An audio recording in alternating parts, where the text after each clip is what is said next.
Hello, everyone. Welcome into debate night. We are back yet again. We got Brody joining us from Waco, Silas behind the mixing board over there, and I'm in the old typical, well, not typical, temporary is the word I was looking for, studio space yet again, chilling on a couch in front of a backdrop. But Brody, how's Waco treating you so far? You've been down there for a little bit. And It's cold. It's cold down It's there. cold. What's I cold? don't know what's going on. What are we talking about cold? Like we're talking 50s? 40 and windy. 40 was the high today? And windy? I think it got maybe up to like, I think it maybe got up to like 44. Is that what the tournament weather's going to be like this weekend? So the tournament looks like it's going to be like Friday looks like it potentially has chances of being just an absolute awful day. Oh, high gosh. of 42. High of 42. Oh, no. Got that Lynchburg Rainy. weather, man. You took it with Raining, you. Consistent winds from 20 to 30 mile per hour with gusts that are higher. Oh, my word. So I think Friday we're looking at an absolute survival day. Yeah. It gets better. It gets better after that. It'll be sunny and 55 on Saturday and sunny and 65 on Sunday with the winds. Sunday it looks actually it might be pretty windy too, 15 to 25. So Saturday looks like it's probably going to be the best day for scoring with the winds down 5 to 10. That's But yeah, I mean, it's Texas kind of coming out of the winter. You never know what to expect. It is something that I didn't really have on the docket of something that I wanted to talk about, but something as far as like looking into the schedule of like when tournaments are happening and stuff. Yeah. It might not be the worst thing to look into that. And again, I think a lot of it maybe has to come down to money and I actually don't know what else, but maybe there's not enough good courses in Florida to be able to start the tour in Florida. I heard a rumor that might be a plan in the future to kind of go Florida, then Midwest, then West Coast, then Northern Midwest, then Upper Northeast. Kind of make like a U shape. I don't know if that's true or not. I don't really know what you were just talking about, but like go across the bottom of the United States and then go up the West Coast and then come across the top of the United States and then go down the East Coast. Oh, yes. Okay, yes. So like make it a okay, big yes. like U. You like that direction? Yes. That's the rumor I heard. I don't know when that would happen or if that's even a true plan, but that's I think how you get Florida involved in the tour early. Yeah, because I think you just again, like we're not in a situation right now where we have massive amounts of spectators. Yeah. But even for the video guys too that are out there having to film and stuff, like if we can get it to where it's like decently comfortable temperatures and weather, I think that's ideal for all parties involved. So if we can push, if there's a way of pushing the Texas swing back to like April. Man. Or even late April and have it flood over into June or something. Is it just too far north in Texas? May? Like Texas, like for the weather to be like this? Is it just that no? The weather in Texas is kind of crazy. Like it's gonna be 62 tomorrow, and it's gonna be 73 on Thursday. I'm just thinking, like, how could you possibly avoid, like, if you start the tour early March? Without staying in like Florida or California for several weeks in a row, how do you avoid that? No, you just have to if you just do 3 weeks, that's what I'm saying. If there's a way, I mean, Open at Tallahassee is a course that they're doing a Silver Series at. And then Throw Down the Mountain is another course that I've heard is good. So and you're then saying do like course, 3 weeks in Florida to start it. Yeah, the course in Jacksonville too is also that's where the last Silver Series event on the calendar of 2022 is, but that tournament will roll over into the 2023 season. Yeah. So if there is a way of, like just don't even have that tournament in, when is it? November, I think is when that tournament is. November or December. Don't even have that tournament in November. Like have the Open at Tallahassee, the Jacksonville tournament, and then find some other tournament or something to where we're doing 3 weeks, 3, even 4 weeks in Florida, because you could have a bye week in there too. And then, you can start having, I'm sure like Arkansas is probably not that bad in April. You could probably do Jonesboro. Jonesboro's had snow before. at In the April? tournament. Well, I don't know when the tournament is in Jonesboro. I feel like it's April range. It was definitely Well, yeah, late it has March to be or April. it was definitely late March or early Yeah. April. And there was I don't know. one tournament where it was like 30 something and snowy for the Pro Tour there. Yeah, I don't know if we want to go down the. I mean, again, like it's just it's something to think about because I know, from a player standpoint, it is a little tricky, and from a spectator standpoint too. Like, I think everyone would enjoy being out in at least like 70 and plus. Maybe that's just the Florida boy in me talking, and people are like, "Nah, we want Well, 40-degree no, cold temperatures." as a spectator, you're never like you know me. I enjoy cold weather. I'm not choosing to spectate a 40-degree tournament. I would never choose that. It's tough. I wouldn't mind playing in a 40-degree tournament. It's not going to turn me from that. But spectating, if Yeah. like spectating revenue is something that the Pro Tour wants, which it clearly is, you're right in that. Like you got to be. I think like upper 50s, mid 60s, and sunny, which obviously you can't control if it's sunny or not. That's a good that's a fine spectator day. But if you're in the 50s and it's rainy, it's already like rain in general is already deterring people. But then if you make it below 60 and rainy, that's a nightmare. Can't really get around that. Yeah, no, I mean we'll see what happens, but other than that, the weather. Other than the weather, I feel like I always talk about the weather. I don't know. You should be the foundation weatherman. I think that's what I'm determined. I'm not a good weather person though. No, like, but I that's can what makes talk it funny. about it. That's what makes it funny. Yeah. Well, other than that, the course is looking good. Nice. Any major changes? No changes. Yeah. No changes from last year as far as layout or pin plate placement or pars. Everything's playing exactly the same. One thing that is still to be determined is the OB line on hole 1. If you remember last year, they pulled off the OB line from the wall. And so you had a lot of guys. They took the wall out, didn't they? The final round, I think the wall was only halfway. I'm not sure. I mean, it didn't really matter because if you got to the wall, you were already out of bounds. Yeah. So, I'm not sure. It's hard to tell if there's a white line underneath the wall or not, but hopefully that's something that is easier to figure out, in tomorrow's practice round. Other than that, the only other real changes that I've seen so far is these new trash can. I was going to ask you about that. Upside down trash cans that I posted about on Twitter and social media and stuff. What's the material? Like, is it literally like just trash can material? Like it's just hard plastic? I would say it's probably cheaper than it's not like, Brute, like, those like nice Rubbermaid Brute trash cans. It's not like that. It's like, at first I thought Can Jam was sponsoring like the baskets. It's that thin. It's pretty flimsy. So is it going to get dented and dinged up? So I hit the first one today on an upshot because we were really curious as to what was going to actually happen when you hit it. Yeah. And it pretty much just gives. So it just deadened it. Now, obviously, if you hit it more like on a glancing blow, it probably will kind of trampoline it off. Mm-hmm. But if you hit it square, it's not like you're going to get some crazy bounce. Other things to think about is it does go further out than the cage.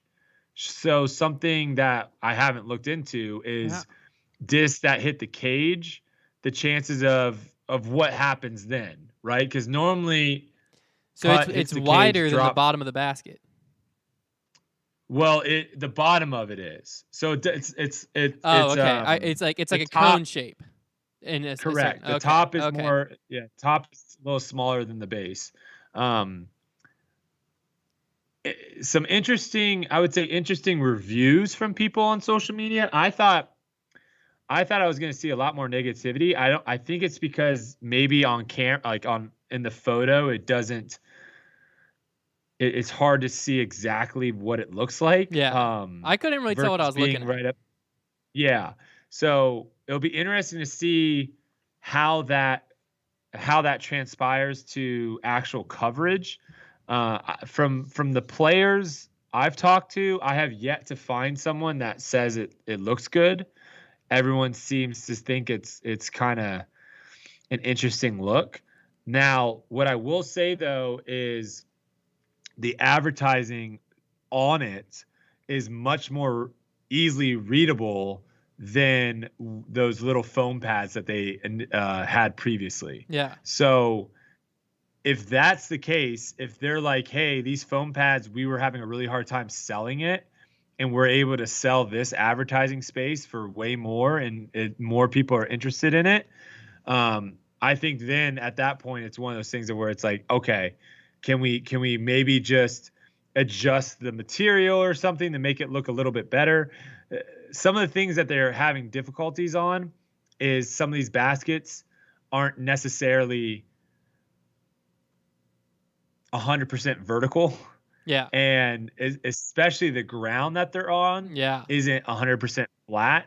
So you're starting to see where it's like you now have another thing in there that's separate from the basket. So it's like it's not level with the cage or the band, or it's not flush with the cage either. So viewing it, I'm very interested in to see, maybe it's a non-story, maybe no one says anything during coverage, and then it's a completely non-story. It doesn't, but at the same time, like, that's actually would be pretty bad, because then that would mean no one's looking actually at it for advertising purposes. Have you heard like any reasoning why they went away from like the foam koozie or whatever they were calling it? I think it's just because it was hard to see on coverage. I mean, I saw Pro Poll, for instance, not free advertising. Here we go. I saw theirs all the time. Like it was pretty easy for me to see. I mean, obviously this is a much bigger thing, but to me, the foam one looked professional.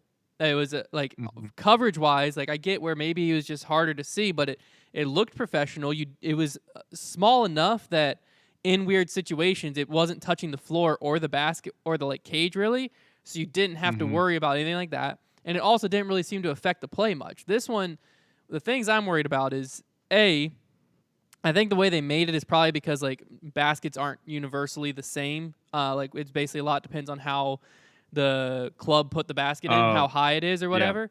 So that might have something to do with it, but also the ground height to the bottom of the cage probably changes from like Mach X's to Prodigy T2s to whatever else you play on. True. So that might be part of why the design is the way it is. But it almost looked like there was even a possibility of a disc like getting wedged in between. Getting stuck, yes. Yeah, the bottom of the cage and the top of that. And also when I'm thinking, if it's bendable enough plastic that it bends and gives where a disc isn't going to roll away, then I'm thinking like a hard drive could dent it or at least scuff it up really bad. But then if it's not what does that look like? Yeah, but then if that's not the case, I'd be worried about like if I throw a hyzer and it's coming in from 400 feet and I hit it, that's going to like now make it almost bounce off and roll away a lot more if it's not really malleable. So like, I mean, what is that going to look like? Yeah, I mean, it's going to be interesting to see. From a looks, like I said before, from a look standpoint, I haven't heard any pros talk about how they think it looks good. But I haven't heard any pros say that like, oh man, I got a terrible roll away or I threw a shot. Like I said, we've played 2 rounds out here now. I've hit it once. That's the only time I've seen it hit, and it didn't do anything. It didn't change anything. The 2 things I will say that I think look more professional, and something that I would rather, instead of putting something under the basket like that, I would rather sell the band at the top. So have advertisements and companies and stuff like that on the band, and then flags. Those would be the 2 things. Now, obviously flags, when it's not windy, what's going to happen? Could you do like a but cage at least wrap?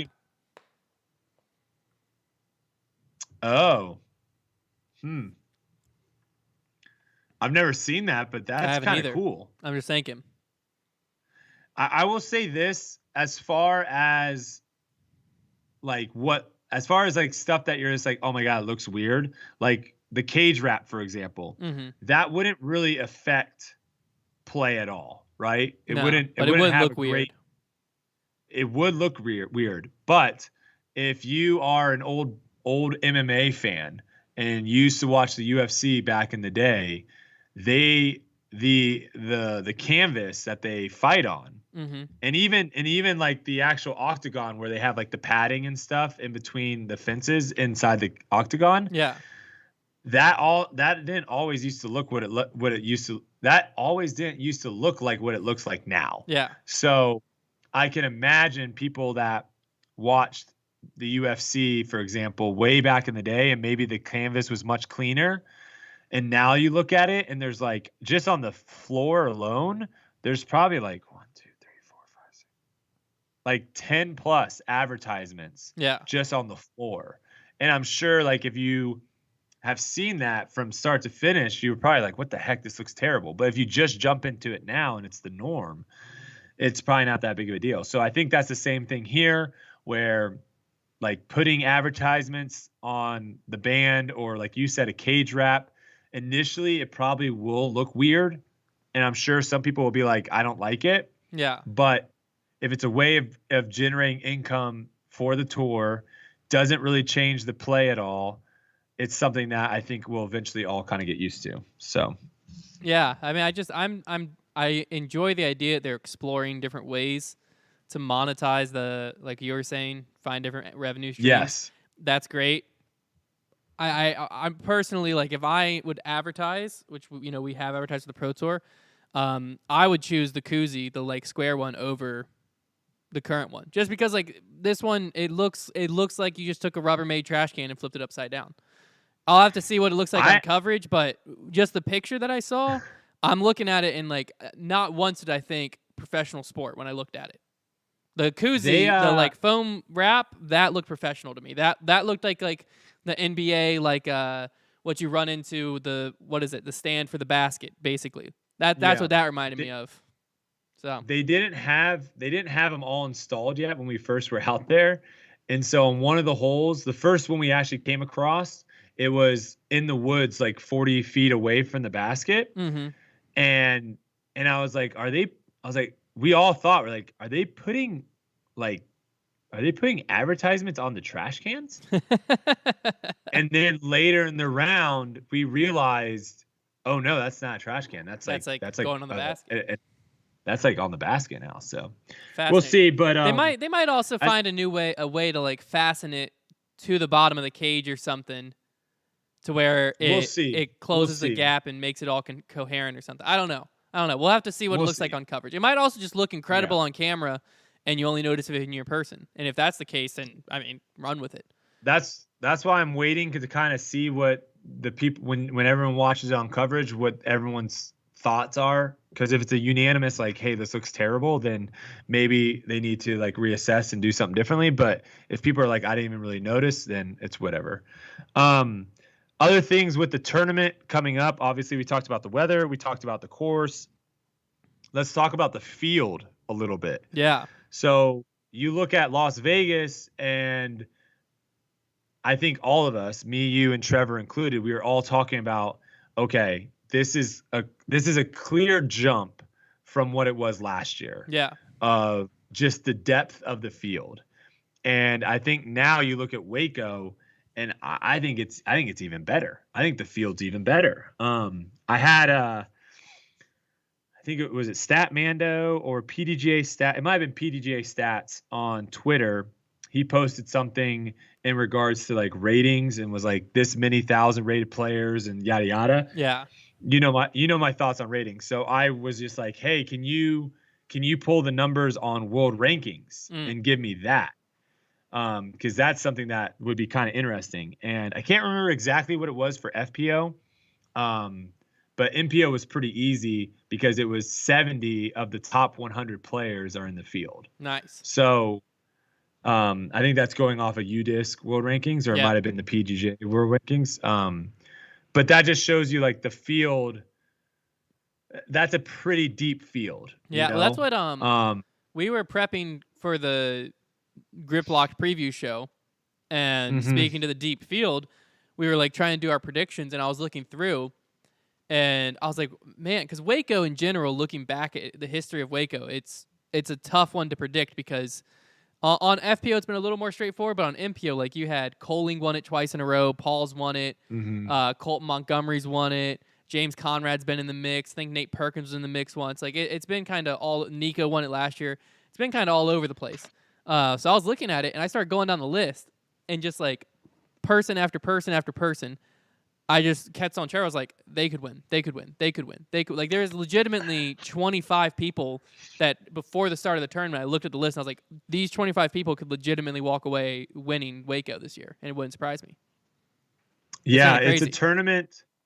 It's a tournament that definitely opens it to where, Las Vegas, there are guys that were in that tournament that knew they had no chance of winning, right? Because they couldn't throw far enough.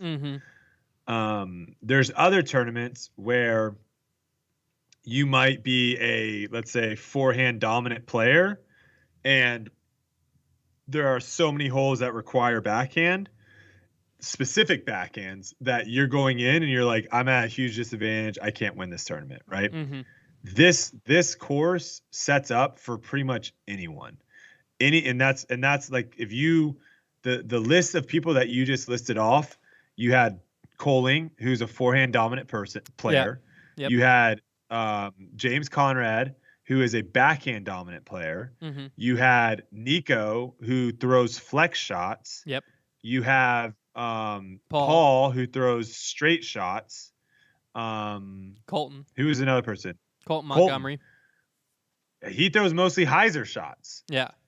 So it's like there isn't a style of play that basically eliminates you. And the only thing, I mean, again, we don't have that many lefties on tour, so it's tough to be like, oh, well, this doesn't suit lefties. But the fact that forehand dominant and backhand dominant players can win this event, I think sets it up to where you can't count people out. Where Vegas, I think you could go through the list, and at a certain point, you're like, all right, no one else can really win. Yeah. So I think it's going to be very, very exciting. I think especially this is a tournament, too, that the last couple holes set up so well for, like, decision-making. Hole 15, 16, 17, and 18, you all have decisions off the tee. Even going back, I mean, hole 14, which is that little dinky par 3 with the triple Mando. That's a straightforward shot. But going back a hole previous to that, hole 13, guys can 2 that hole. Yeah. So that's another one. You're coming out of the woods and you have, what is it, 12, 13, 14, 15. No, wait, 13. 13's the first open hole, yeah. 14.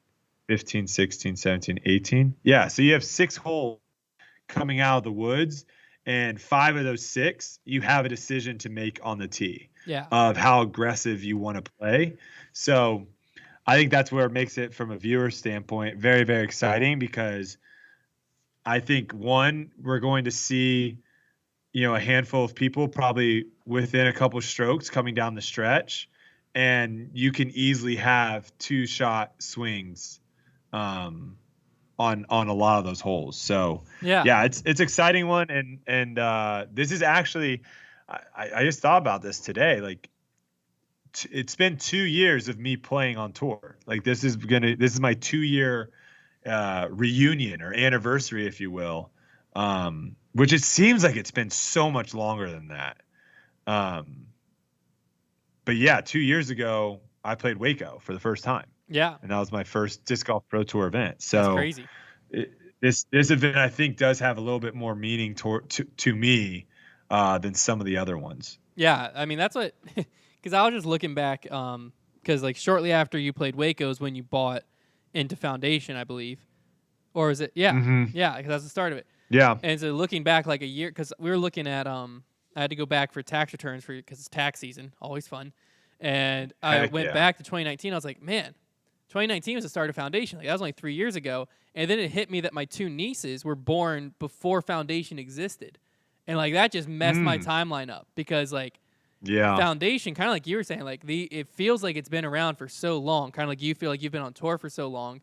But my nieces, like I can see them. I know that they're only 3. I can tell they haven't been around long. I can tell that they're like, it seems like my nieces have been in my life like super recently, and Foundation I've been doing for like 10 years. It was wild. But what's I think it's the COVID and yeah. the quarantining. I think Yeah. that really messed up a lot of It threw off all the timelines. timelines. Yeah, it really just Yep. messed with it. So 2 years on the road. All right, I'm gonna put you on the spot. Most memorable moment of the first 2 years on tour. Oh, that's easy. It Okay. was qualifying for USDGC at Goat Hill. Nice. Yeah, I won't make you go that's through an easy. your least memorable moment. I won't make you relive. I don't know what it would be, but I'm not gonna make you relive it. I'll play nice there. So the other thing though, I don't know. Yeah, go ahead. I was gonna talk about the field at Waco. If you want to go through your least memorable moment, you could think through it. It'd be hard for me to pick. There would be a lot of them. Yeah, I was gonna really quick though back to the field at Waco because Yeah, let's do it. we were talking about how deep the field is, but this is also Yeah. we're seeing some players like notable players not playing now for different reasons. You have Drew, who I believe is house shopping. Eagle, I think Waco requires a lot more forehands for him, and he's trying to rest the elbow. Last I had heard is the reason for not playing. Mhm. But is this something that you think going forward now that the tour, like a lot? I mean, now the tour, I guess, is a little bit more established, and there's also like Yeah. a little bit more money involved in the sport. Is this something where you think is going to become a little bit more regular, where some of the top players are picking and choosing their tour stops that they know they can do well at, and then picking and choosing their off weeks throughout the tour season? Yeah. So do you know how the points work as far as how many events count? I'd have to relook at it. Isn't it like 8? Yeah. So eight elite series and 3 silver series count. Yeah. So you're essentially being able to you even if you played all of them, you have to throw out however many you played over 8, right? Yeah. And I think, especially, the 2 people you just listed, for example, they feel like, I don't know if they're going to play even all 8. I'm assuming they probably end up playing at least 8. But if they just play the bare minimum and maybe they have 1 or 2 bad tournaments, they're gonna still be able to get enough points to get in. I think what you're seeing right now is you're starting to see guys understand, and I talked to Ezra about this a little bit because I'm kind of game planning with him a little bit on our schedule as far as getting to and from some of these tournaments. And essentially what we've talked about is like he noticed a drastic difference when he took a week off after playing 3 weeks in a row. Yeah. Right. And I think you're going to see more and more people realize that there really isn't as much benefit as there was back in the day. Because back in the day, it was I got to play every week because I got bills to pay. I have to earn some sort of money. Yeah. But now if you have a contract of where it's like guaranteed money, and it's coming in, why would you play every event? Yeah. Like why not be able to take a week off before? I mean, this is something that I'm even looking at right now. I mean, as much as I want to play Tallahassee, right? I want to play it. It's a Florida event. There's a good chance my mom's going to be able to come over and watch. I really want to play it. But you have Champions Cup the week after. Yeah. So I'm doing Waco, Belton, Texas State's, and Music City Open. I'm doing all 4 of those. Do I really want Champions Cup to be my 6th tournament in a row? Yeah, when you could just have that week, even go to Georgia a week early and just... Yeah, or do I and get some practice in, be able to recover, not have to, take 1 or 2 days off after Music City Open. So I think guys are going to start being a little bit more strategic when it comes to their schedule as far as what tournaments they're going to want to play in and stuff, because I don't think it's as important. And also too, with the rise of people on social media, I think there also was a little of this, like, I have to stay relevant, right? I have to go to every event so people don't forget about me, and I have to stay relevant. But now it's like a lot of people are starting to get big enough followings on social media to where they can keep their fans and stuff like that in the know of what they're up to. and they don't have to feel like they have to be grinding an entire season on tour. So I think you're going to start seeing that more from people of picking and choosing like elite series events. I'm not even talking because silver series, you already are seeing people that are just like, I'm not playing any silver series, or I'm going to play these two. But I think you're going to start seeing some people too, like even their game, right? Like what if you're someone that necessarily doesn't have the distance? Yeah. Like what's the point of going to Vegas and, competing for a top 20 in Vegas if you know that you can't, throw far enough to really compete there? Like why even do that? So I think you're going to start seeing people be more strategic. And then I guess that moves on to something I did want to bring up, which was A tiers. I don't even want to bring up B tiers, but let's just talk about A tiers, right? Yeah. And obviously you guys, Grip Lock just came out yesterday and you guys talked about the Memorial, right? Yeah. Yeah. At what point do you guys no longer, because you talked about the Memorial, but you didn't talk about, for example, you didn't talk about, I can't remember what event it was. I saw some tweet talking about it though. Joel Freeman ended up shredding some A tier that he played at. Mm-hmm. So like what made you decide that the Memorial was newsworthy to talk about? And at what point, well, I guess, yeah, just answer that. Like what made you decide that you needed to talk about the results of Memorial? Well, several reasons. First being it was Paul's first tournament of the year. So it was the first time we saw him, but also the Memorial still has history. It's a dying, it's a dying history because it's not going to make it back on the Pro Tour.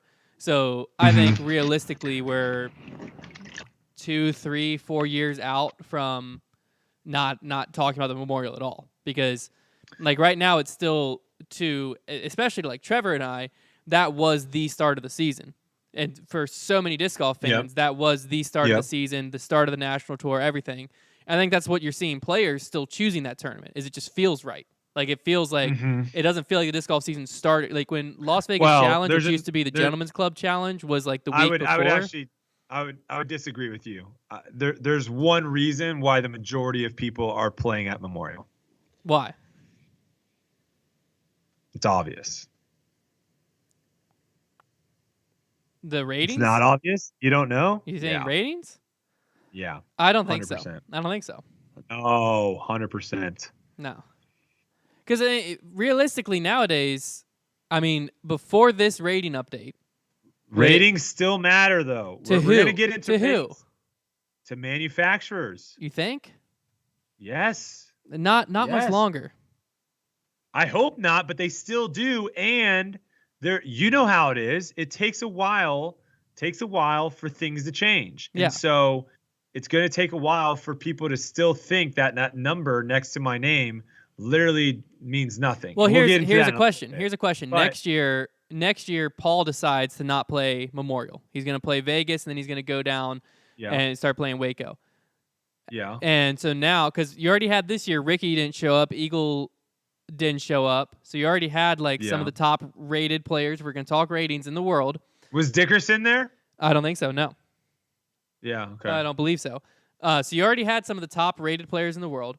So and Paul shot one off of what is currently the highest rated round ever, 39. He shot a 40 opening round, and it was like 11:08, 24 points off, one stroke different, 24 points off what it would be.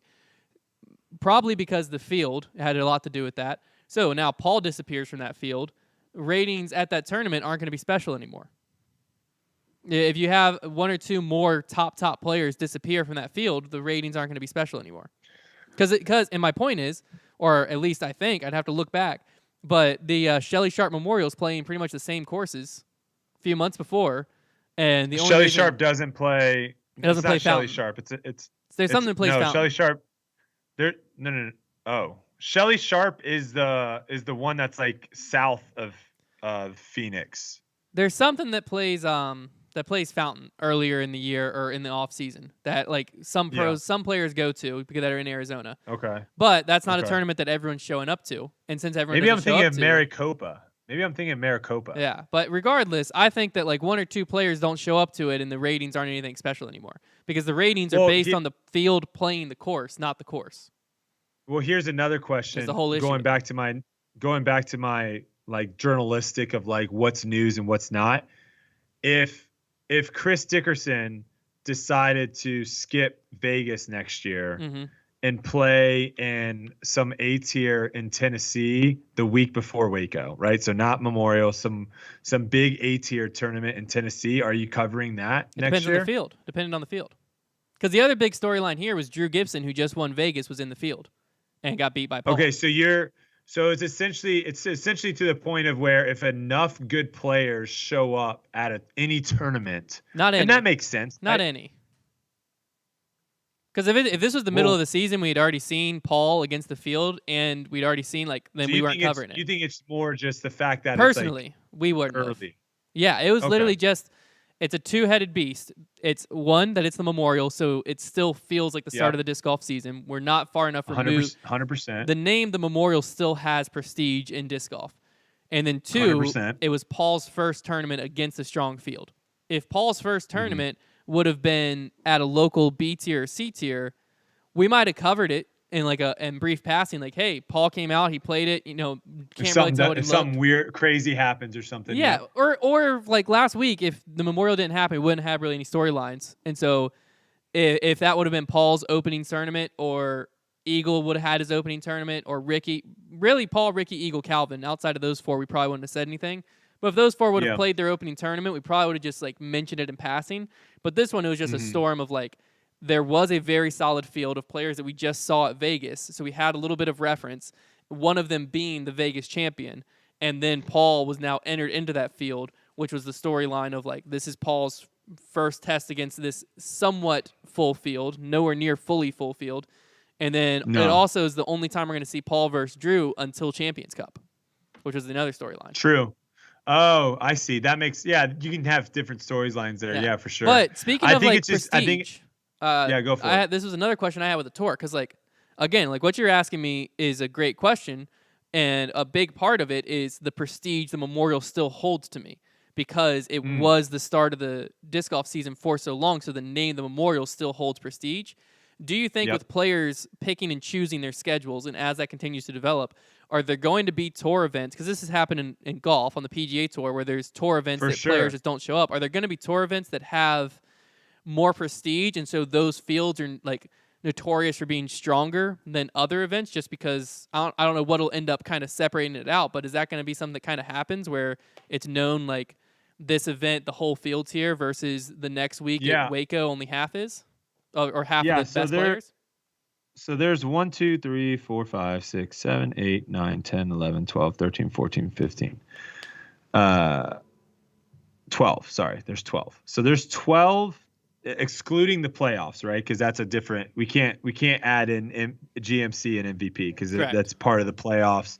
That's a different thing. There's 12 events. Yeah. I think from a player standpoint, there are multiple things that go into place for what is like would make it more meaningful than others. The first one, I think, is the easiest one, which is money. Yeah. Right? Yeah. The ones that have the highest purses, that's going to be, especially right now, how you can have, Vegas, for example, with 6,000. It's not crazy to think that one of these events could come up with a purse of 12,000 for the first place. And so that's doubled, right? Yeah. So that's a massive, if it's a small difference, it doesn't matter, but that's a massive difference. So I think that's one.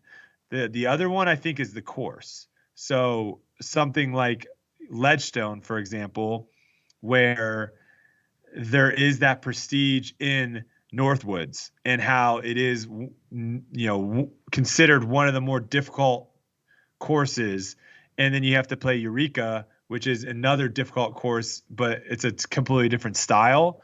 That tournament is going to hold a lot of prestige because people know that you can't really get fluky, and you have to have 4 good rounds on 2 different style of courses that are both good courses. Yeah. That holds prestige too, is the course. And then the third thing I want to say, which is way down there. Like, I think those two are much higher than this third one that's on a different level. But I think this third one has potential of growing and getting higher up there, and that is the crowd, the fans. Yeah. So The the first two will course probably draw the third. correct. Like Des Moines, I've talked about this tournament multiple times. Des Moines, I don't think they had more people. I don't think they had like an absorbent amount of more fans than other events we played at. But they were loud, rowdy, enthusiastic. And so you can create some of these events where we know going into it, right? Like this place, if you win this tournament, it is crazy because there are so many people. And again, this is something too that can have drastic changes because, when you're dealing with 50,000 people versus 60,000, that 10,000 person gap's not that massive. No, yeah. But with the numbers we're dealing with of where it's like, okay, Vegas had 1,000 fans, Des Moines has 7,000. Yeah. That is going to be a crazy noticeable change to where I think that is the third thing that probably adds prestige. And so, yeah, I think you're going to see some of these tournaments. I think also a lot of it can be done on the tournament side of how they market it and how much money they put into it. So it's going to be really interesting to kind of see, because right now I think there's a couple tournaments that kind of jump out at you as like, hey, if you could win an event, what event would you want to win at? But there also are a bunch that are kind of still just doesn't really matter. Yeah. So it'll be interesting to see kind of as we go, exactly like you're talking about with the Memorial, how that still holds this prestige for you. Eventually that will slowly fade away. Yeah. And what other tournaments fill its spot and continue to go higher and higher to where, obviously the majors are on a completely different level, but an example in golf right now is the Players Championships happening this week. And that's notorious for having the best field in golf outside of majors, the best field. So that's where it's like what you're talking about is does Portland Open, for whatever reason, does that have the best field every year? And so, going into it, like everyone that is going to win. Yeah. So, yeah, we'll see. But it's exciting to look at and definitely exciting to talk about. That's for sure. Yeah, that's what's wild in my head is just like the kind of the evolution of the sport as it grows. Because like Memorial was always the start of the disc golf season. There was like the Wintertime Open would happen, and a lot of like California, Arizona pros would play it. It was just an A tier that happened like a week or two before Memorial. And so that coverage would come out, and like everyone been dying because at this time no one was making disc golf YouTube videos really. There was like a few like Disc Golf Weekly, who now works for Dynamic Discs. He was making like disc reviews, and Disc Golf. I believe Disc Golf Nerd, I think, was someone. There's Danny, who now also works for Dynamic. There's like a few people who were making tutorial content and disc reviews, but there wasn't nearly the amount of disc golf content that you consume in an off season back 2015, 2016. And so Wintertime Open happened. And I mean, every Central Coast would do it, and everyone's dying just to watch people play. And it was always Paul's tournament. Paul came out and always won it for years, like 11 in a row or something. So it was your first time seeing Paul play during the year. Other players would come out that were pretty notable. It gave you just that first taste. Then the Memorial would happen, and that was the actual like start of the tour. And then I remember Gentlemen's Club Challenge, which is now the Las Vegas Challenge. The Gentlemen's Club Challenge at one point jumped the gun and was before the Memorial, and it was like the start of the national tour, and the Memorial was the start of the pro tour or something along those lines. And it just felt weird. It was the same thing when the tour championship happened after USDGC. The first year that happened, it felt awful. It was weird. It didn't feel right because USDGC was the end of the disc golf season, and then we just had, and even players were talking about it, how like USDGC was the end, and now we have to gear up for another event. Now it feels normal. Now it feels normal. And that's the thing is like now Vegas feels normal to me to be the start of the disc golf season. The Memorial still has some prestige, but like we didn't do a preview show before Memorial, so it obviously doesn't have the same prestige to us. And it's something that like next year we might talk about it in passing, and 2 years from now we might not even remember it. We might not even know it's happening. You know, it's really interesting now that I'm looking at the schedule. Well, first off, this is a different color orange, and that is freaking me out. I don't like that. I'm changing that immediately. What do you think about this real quick because I do want to talk about ratings a little bit. Okay. Because I did post a little tweet out there, so I do want to get your thoughts on that. Okay. But I'm looking at the schedule right now, and I have it in an Excel spreadsheet, so it's kind of easy to see for me, like the distribution of everything. This kind of caught my eye, and I didn't really think about it until you just were talking about how the Tour Championship and USDGC. What do you think about having USDGC pushed up? Now, obviously, that might be a situation with timing as far as like so don't even think about the course. Okay. Don't even think about like, oh, well, you can't push it up because school's still in session and yada. Don't even think about that. Just think about the actual placements of things. Right now, as is, USDGC is the week before the Tour Championship. Mm-hmm. And you literally go GMC, which is a playoff. Yep. MVP playoff, off week, USDGC Tour Championship. To me right now, the way that that's set up, it's kind of weird that you have this other event that's super, super meaningful thrown into this playoff structure. So I'm looking at it right now. We also go 1, 2, 3, 4, 5, 6, 7. You go 7 weeks until a major.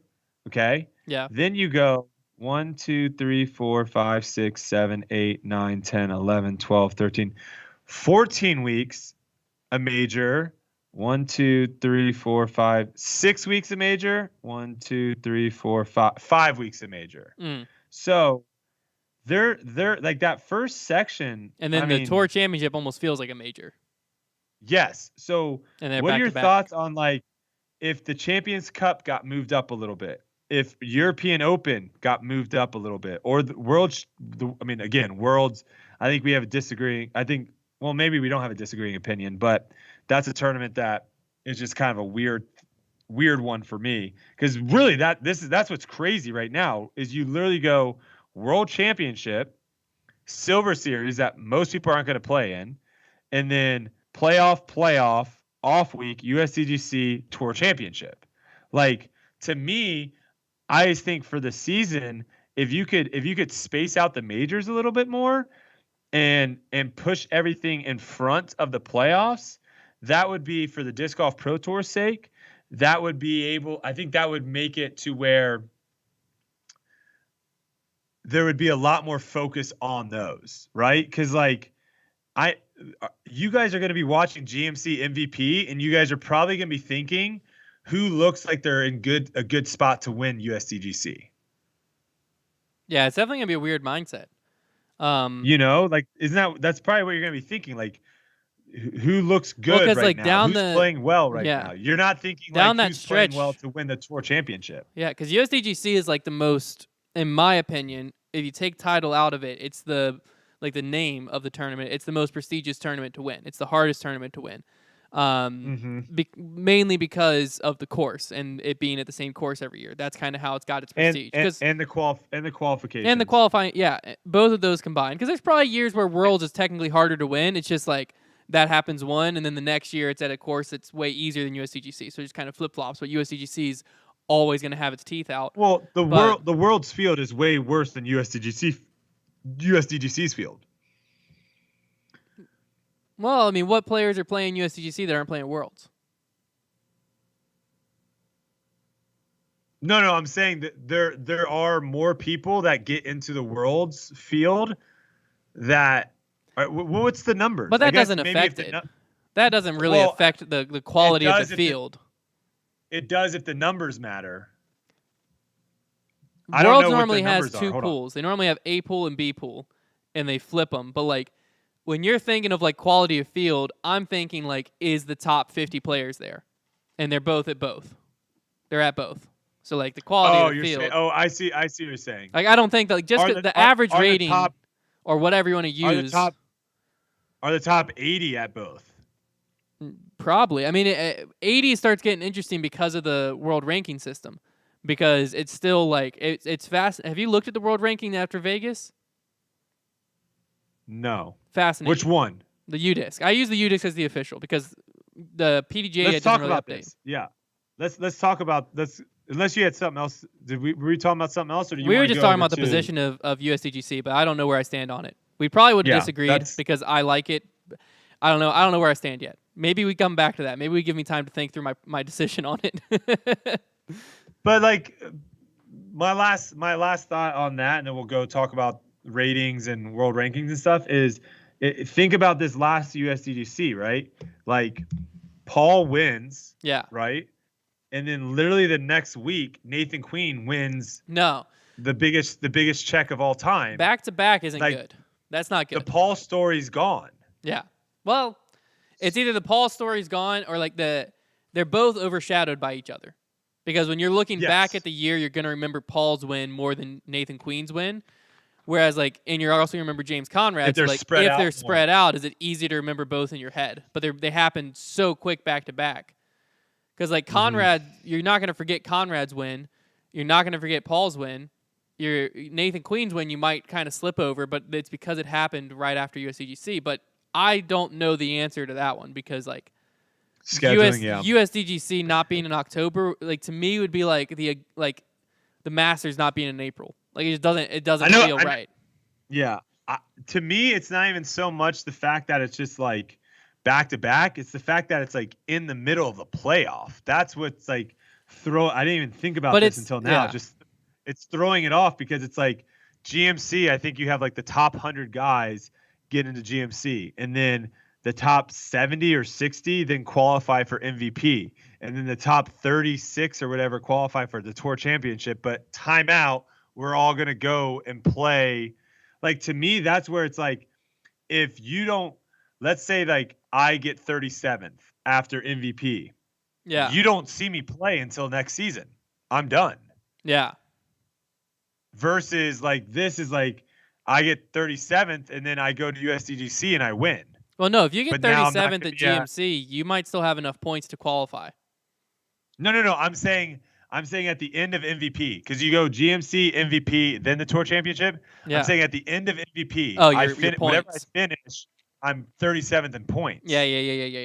And then I go 2 weeks later and win USDGC, and then the next week I'm not even in the Tour Championship. Yeah. Well, that's where it's the split of That's like the gonna PDGA. be awesome. Can I say that right That now? would be- They don't change anything. that would be fascinating. That would be awesome if someone wins USDGC and the next week they're not even in the Tour Championship. I wonder if they would like give them a That- bye, like they would let them in.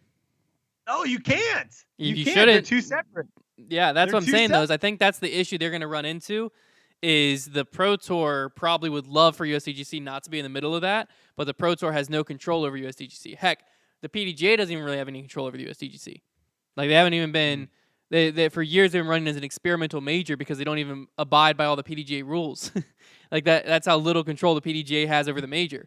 And so, True. like, could the PDGA even say, "Hey, Innova, we're moving USDGC to," like, let's just say they said, "We're moving it to where it's 7 weeks in between every major." So now it's in, what would that be, like late May or early June, USDGC? Well, I mean, you could put USDGC right before the playoffs, where Worlds is, so you could do end of August. So let's just say end of August. They're like, "Hey, we're moving it back to the end of August." Like, what happens if Yeah. Innova goes no? Like, USDGC is literally trademarked by Disc Golf United, which is Innova East. I think it's technically trademarked by like US definitely. Disc Golf or something. It makes it tough. Like, Because that's an interesting situation there. They don't have. Yeah, I don't think they have really a say. Like, in how does the what's going PDGA, down, like, so. I'd be fascinated to know how much, like, where's the line of what the PDGA can and can't do with USDGC? Like, is there a point where they're like, we decide, like, the PDGA has to essentially recreate it and just call it the US Open or something, and fully move it away from Innova to get control over it? Or is it like, would the PDGA have to buy it from Innova?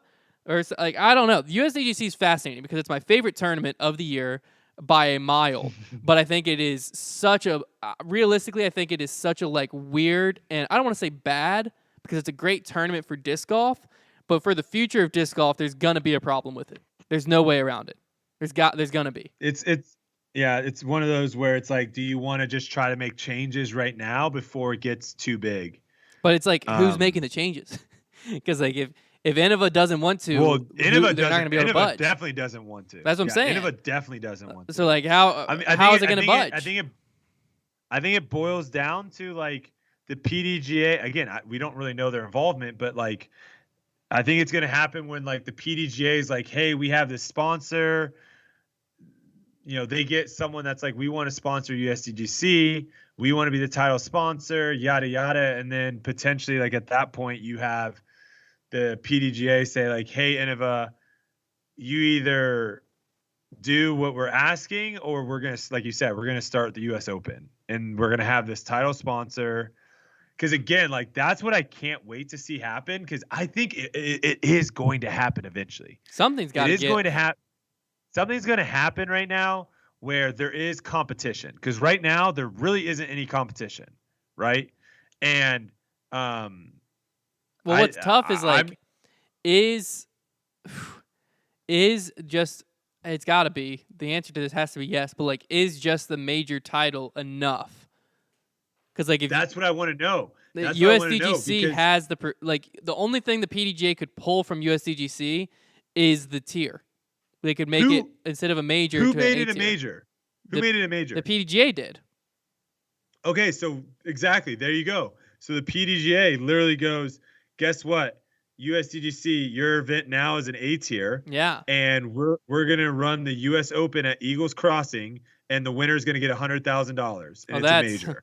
If the winner got $100,000, then yeah, no one's thinking twice. But I'm just thinking like the Throw Pink Women's Disc Golf Championship last year felt. To me, and I think to most people watching it, felt like a bigger tournament than U.S. Women's. Even like, like people just talked about Missy Gannon winning all this. I couldn't tell you who won U.S. Women's right now, and U.S. Women's was the major. Like that just doesn't. Throw Pink Women's was an A tier. But does that? It's got a lot to do with the course and when it happened. A lot to do with when it happened. Yes. More with when it happened because I think if the MPO wasn't there. And they did Throw Pink. They did Throw Pink the week before, and MPO is playing some other event that they're filming and stuff. Like I think that matters. I think it definitely does. Yeah. But I'm just wondering, like, because when Champions Cup was going to happen, and it was going to happen in the format it was, but it was still a major. The major alone wasn't enough for players to like. There's a lot of players that are willing to boycott it, even though it was still a major. Who? I mean, I know Paul said he wasn't going. I had heard other players. I had heard other players say they weren't going. I had. But rubber meets the road. Rubber meets the road. A lot of the players that I heard that were going, they were excited because they were like, "This is gonna be the easiest major. This is the best major I have a chance at winning." So like, if you were outside the top 10, why weren't you showing up? I think rubber meets the road. I think a lot of people would have showed up. Man. Let's switch gears a little bit and let's talk what you were going to talk about with the world rankings. So what were you going to say first about was it the PDGA world rankings? No, we were looking at the UDisc because to this point, I'm still considering UDisc the official world rankings. The Pro Tour is still using them. They update them most regularly. What was confusing to me, and this is the thing that I think that the PDGA rankings are going to have over UDisc, is it still confuses me so much how they update. Trying to get to how the world rankings update for MPO, or sorry for we'll use MPO, but it's the same for both. UDisc, but for UDisc, yeah. Where on earth is this thing? So I put up a poll recently. I don't know if you saw it on Twitter, and how do you get to it in the app? Am I dumb right now? You have to go to like UDisc Live. Oh, you UDisc Live and then rankings. Yep. Then you see it. That's how I've always learned. All right, so I did a poll just to kind of gauge kind of what people on Twitter were thinking, and I said, "What's your favorite, statistics or rating system?" Mm-hmm. Right now, I think I left it open-ended like that, so I think some people definitely answered it for like themselves, like what they enjoyed the most for like themselves. And so I think that's why it might be skewed a little bit. I probably should have been a little more direct and said like, what's your favorite ranking system for like the Pro Tour? So I have PDGA rating, UDisc world ranking, PDGA world ranking, and the Disc Golf Pro Tour standings. PDGA world ranking was the lowest at 13%. UDisc world ranking was the highest at 39%. And then PDGA ranking came in at 30%, and the Disc Golf Pro Tour standings came in at 18. So wait, which was the PDGA rating and which was the ranking percentage wise? the rating was 30, which was just below the world ranking. UDisc. Yeah. And then the world ranking for the PDGA was the lowest. Yeah, I think the PDGA world ranking has the most potential. I think they still need to tweak a little bit, but the reason I say that is because it's a lot more tangible on how you move up and down. Because the UDisc ranking seems to be relatively accurate for the most part, but this dominance index, like, there's no way to know when a player's playing an event how much their dominance index is just going to fluctuate. And so that's what, like, we were looking at today, and you have a player like Gannon Burr. He jumped up 8 spots with almost winning into 15th place, right? For UDisc? Yeah, I'm talking UDisc right now. Because the PDGA, we don't know when it's going to, it says it's going to update after majors, I think. So UDisc updates after every tournament, which is what they've got going for them. So then Drew jumps up 4 places after a win. Paul doesn't play Vegas, jumps Rick to become the number 1 world ranked without playing, and Rick just drops down. So that's confusing, number 1, because like, I guess it's just because Rick lost, but like, how can someone jump to number 1 in the world without being there? And then as you scroll down, there's also like Scott Withers just pops in, new at 28th, just popped in right there. Like, it just says new. It doesn't say how much he moved up or down. And then here's a fascinating one. What place did you come in at Vegas? Like 38th? 37th, I think. 37th. So you came in 37th, and yet you went down a spot in the world rankings to 79th. With your dominance ranking went up, but you went down. I guess because it must not have went up enough to jump Paul Oman, and then Scott Withers got thrown in at 28th. But that's what I'm saying is, like, I can't tell how accurate this is because I can't tell how they're getting the dominance index. Like, they have this whole article, so you can technically tell, but it's like player 1 beat player 2, so it equals D1 divided by D1 plus D2. Okay. But like that doesn't help me. Like, when I'm watching a tournament, I don't know how to plug everyone into that formula and figure out, since Brody beat this person but lost to this person, D1 plus over D1 plus D2 equals, like, I'm not doing algebra 2 to figure out who's moving where. I think what Statmando does, where you can like compare players, I think that's really cool. Yeah, right? So you can do that in UDisc too. Oh yeah, you can you? Mm-hmm. I can select this person. Yeah, based on their dominance index, you can get the percentage chance of them beating them. Oh, but Statmando is way better because it literally tells you like how many times they've played against each other, who's won more, how many top 10s I think is also on there. So this is what I'll say that's confusing with the UDisc world ranking system is like obviously what you kind of just described, some of the issues of like that's odd. I think. Do you know how far back this goes to? No, that's the other thing.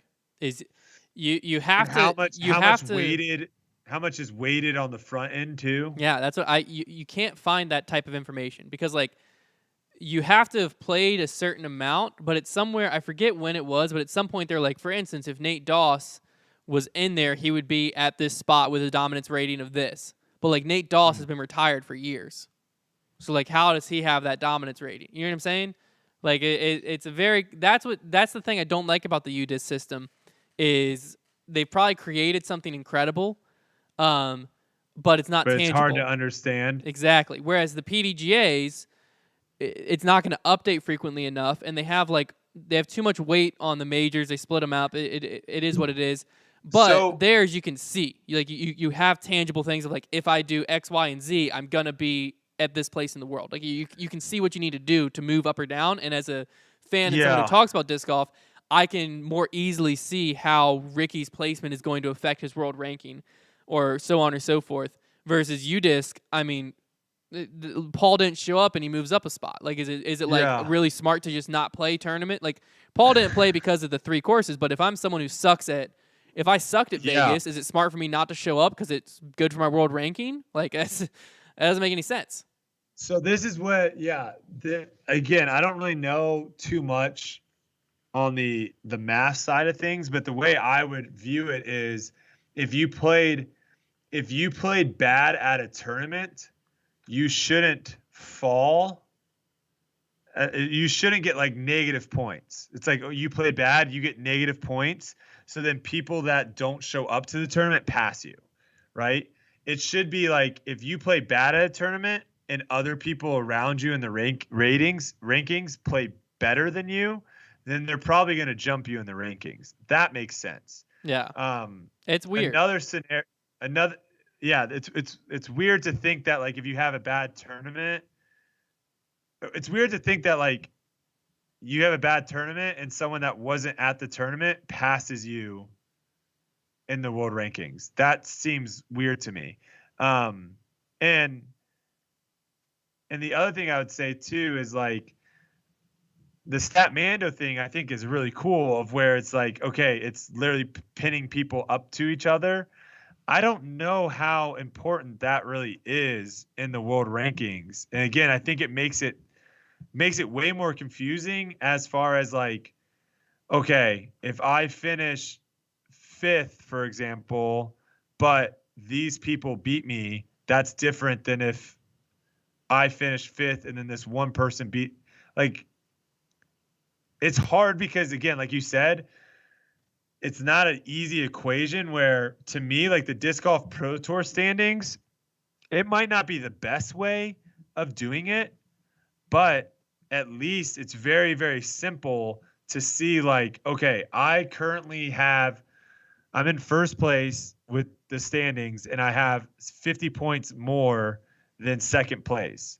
So then you can start doing a lot of these scenarios, right? Where it's like, all right, if this person, if Ricky, let's say Ricky was in first place, you can do a scenario where it's like, all right, if Ricky gets top 5, the only way he drops out of first place is if this person wins. Like you can do all those because you know the points. Yeah. This thing is so dependent on like who beats who, but then that person beat this person, so then they're gonna jump.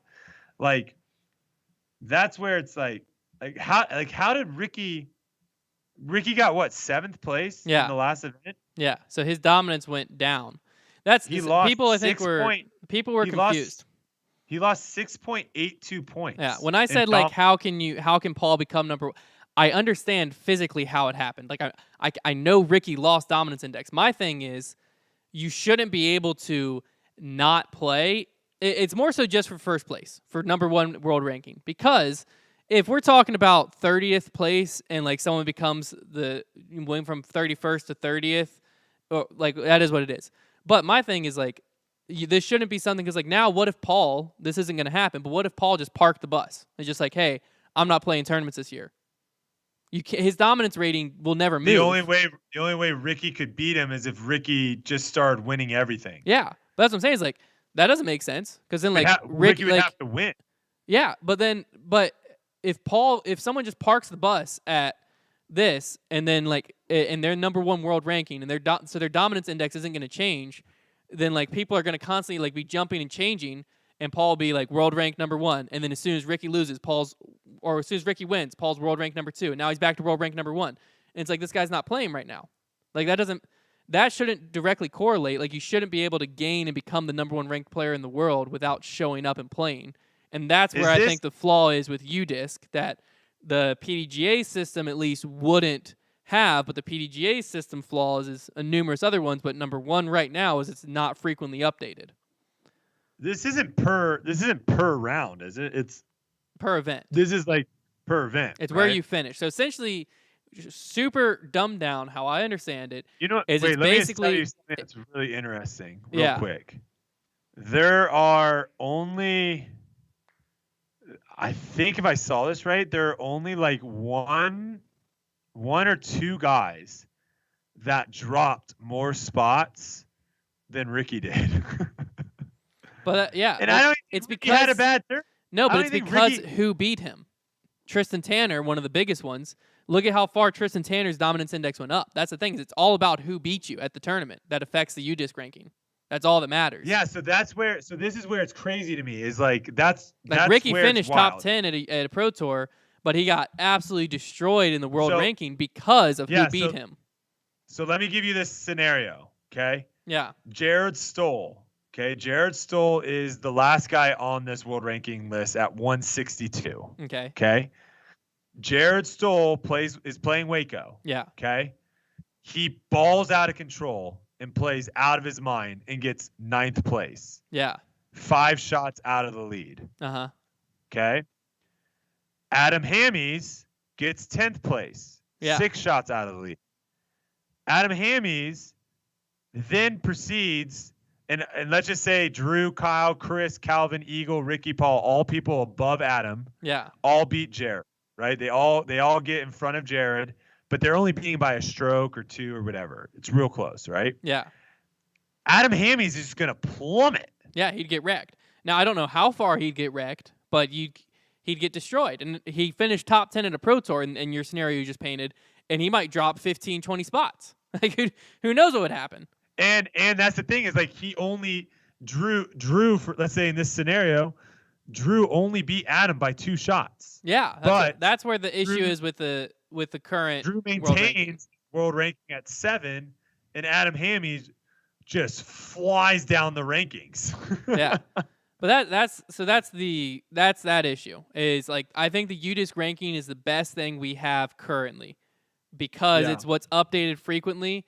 And it's a better system than the actual rating system, because the rating system is you can go win a C tier and your rating get tanked even though you won the C tier. Like, at least with the ELO rating, that's not going to change that, because it's basically just if you show up and you beat everyone, your ELO rating, your dominance factor is only going to go up. It's not going to go down if you win.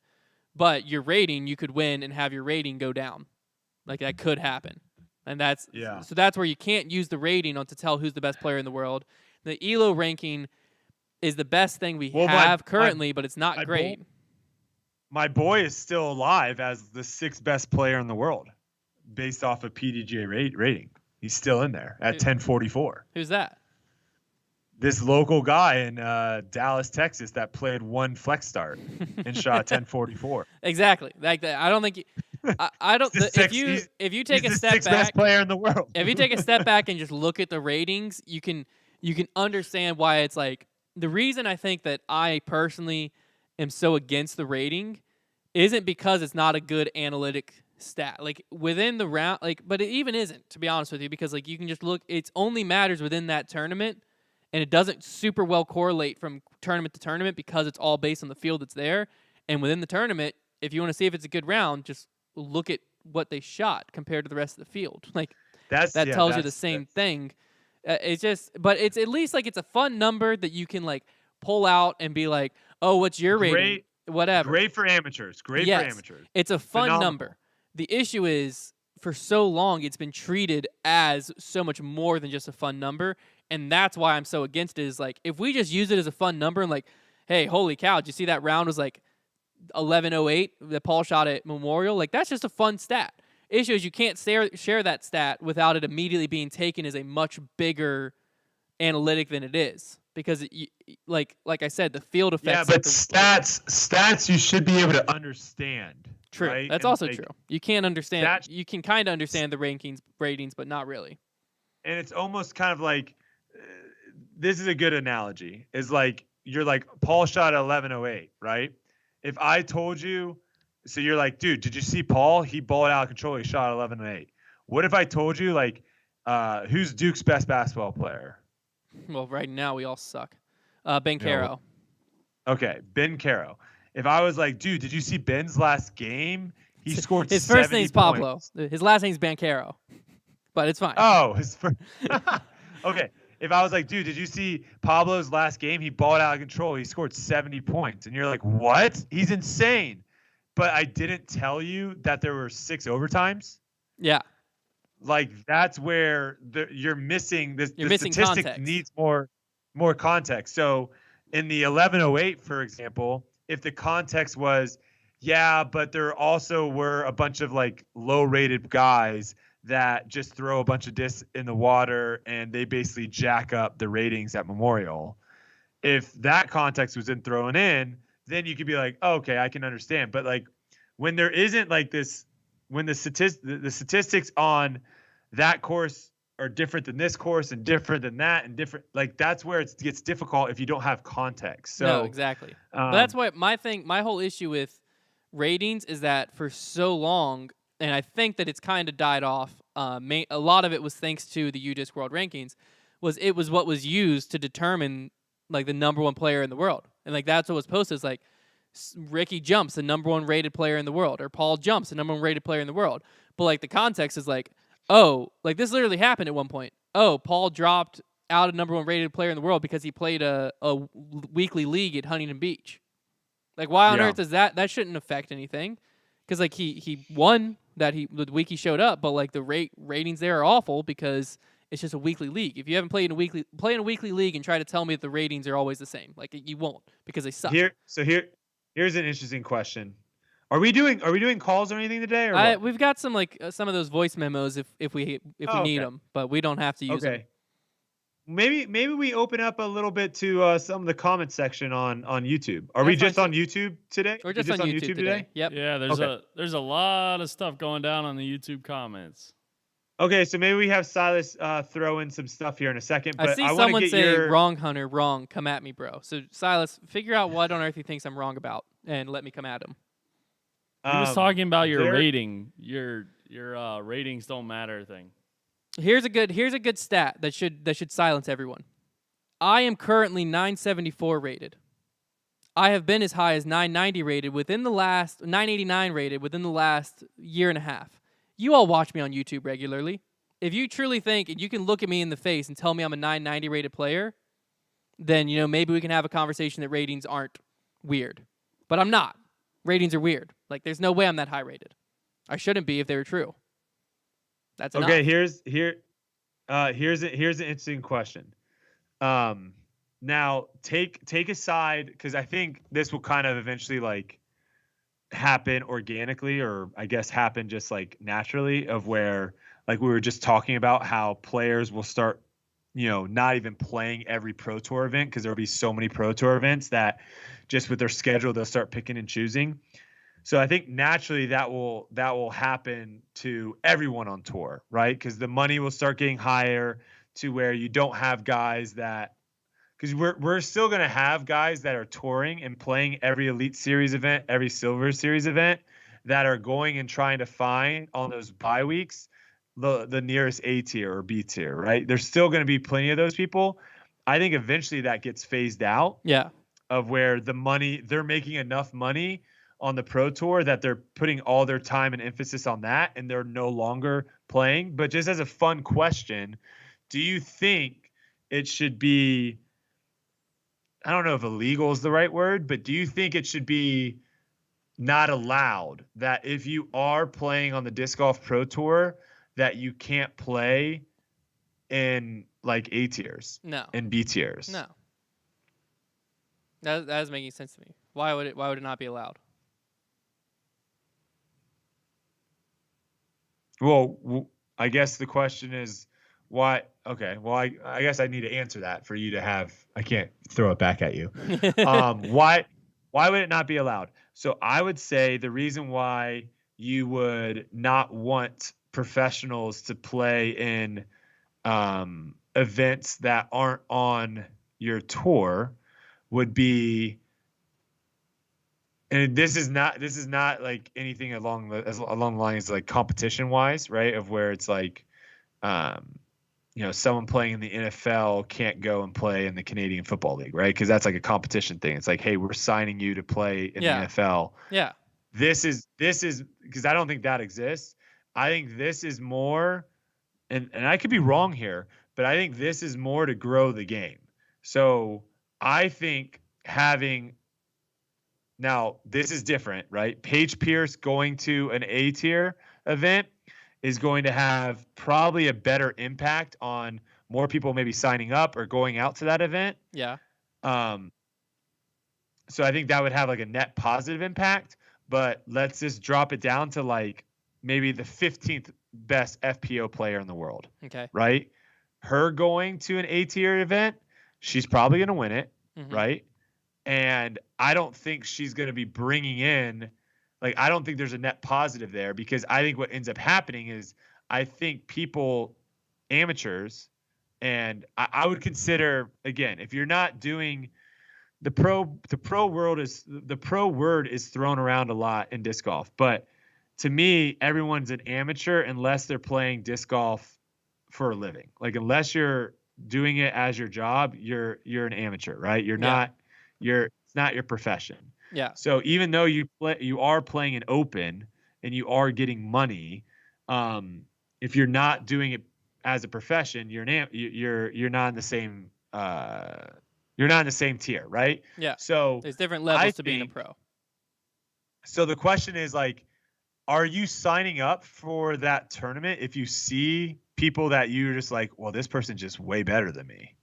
Like, is that killing the local scene? No. Or do you think having someone that bounces in and plays local events and wins everything, do you think that helps grow the local scene more than it hurts it? I think it's probably at worst neutral. At worst. I think there's more positives than negatives. I think that, like, there's going to come a point where Pro Tour players can't play Silver Series, because I think that Silver Series are going to eventually develop into how you qualify to be on the Pro Tour. So that would make sense. Well, if that's the case, then why would they not say then they can't? Because that's directly taking away potential spots and points for someone trying to qualify for the tour card. True. Fair point. But why is this? I guess the question is then, why is this a rule in other sports? Well, you got to look at it in a little bit of a different perspective, right? A tiers, B tiers, C tiers, as the Pro Tour and Silver Series develop, are essentially going to be like, more or less, if you're going to have to directly correlate it to other sports, like your random golf weekly or your random golf tournament that the fire department puts on at the course. Like, if John Rahm was in town and wanted to roll up to that thing, why wouldn't he? He could, right? There's nothing stopping him from, like, the fire department fundraiser event that's going on at Poplar Forest. He would legally not be able to play golf that day. I don't know. Let me text him. Let me text him and see. Why wouldn't he?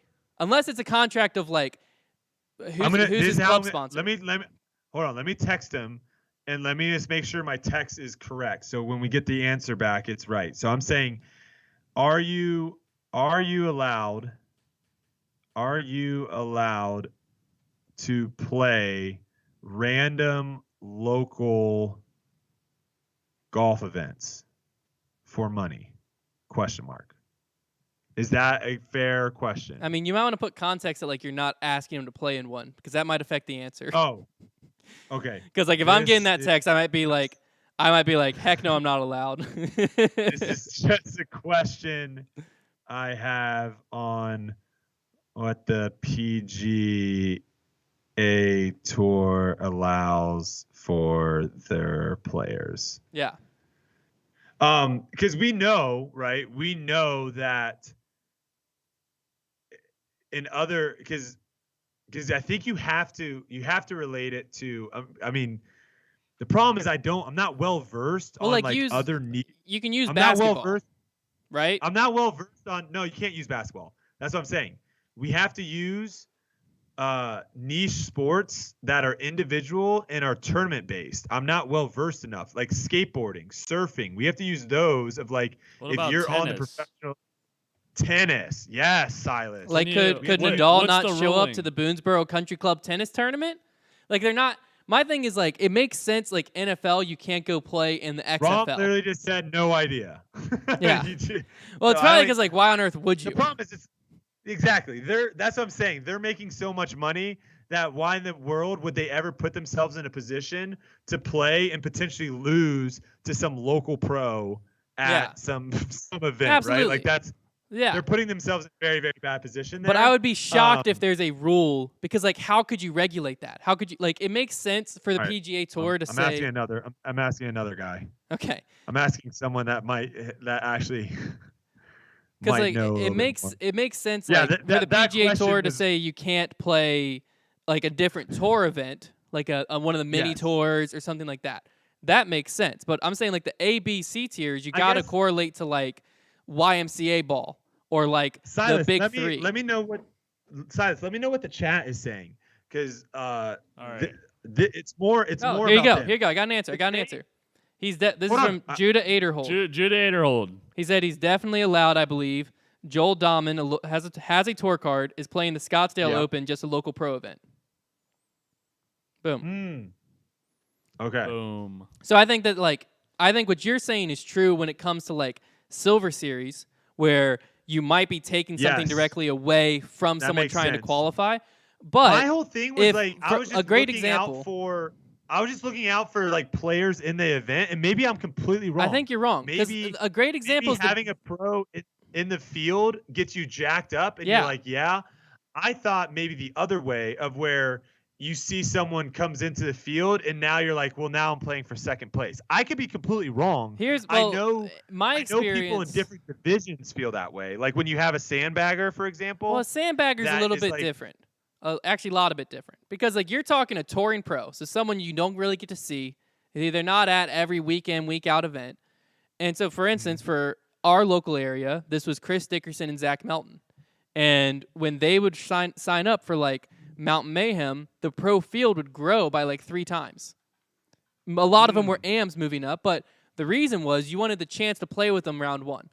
And then for me, I was lucky enough, I got absolutely destroyed, but I was fighting with the other local pro, his name's KP, for 3rd place at that tournament.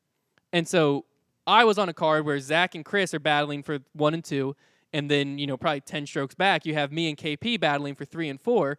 But it was a very fun experience for me because there were people who came to watch Zach and Chris. I also got to see Zach and Chris in tournament mode, and it was just a great learning experience for me playing alongside them. And so Okay. it was something. And I'm another great siding- example. I'm siding to you. I'm siding to you now. Yeah. I'm saying my initial thought on this was wrong.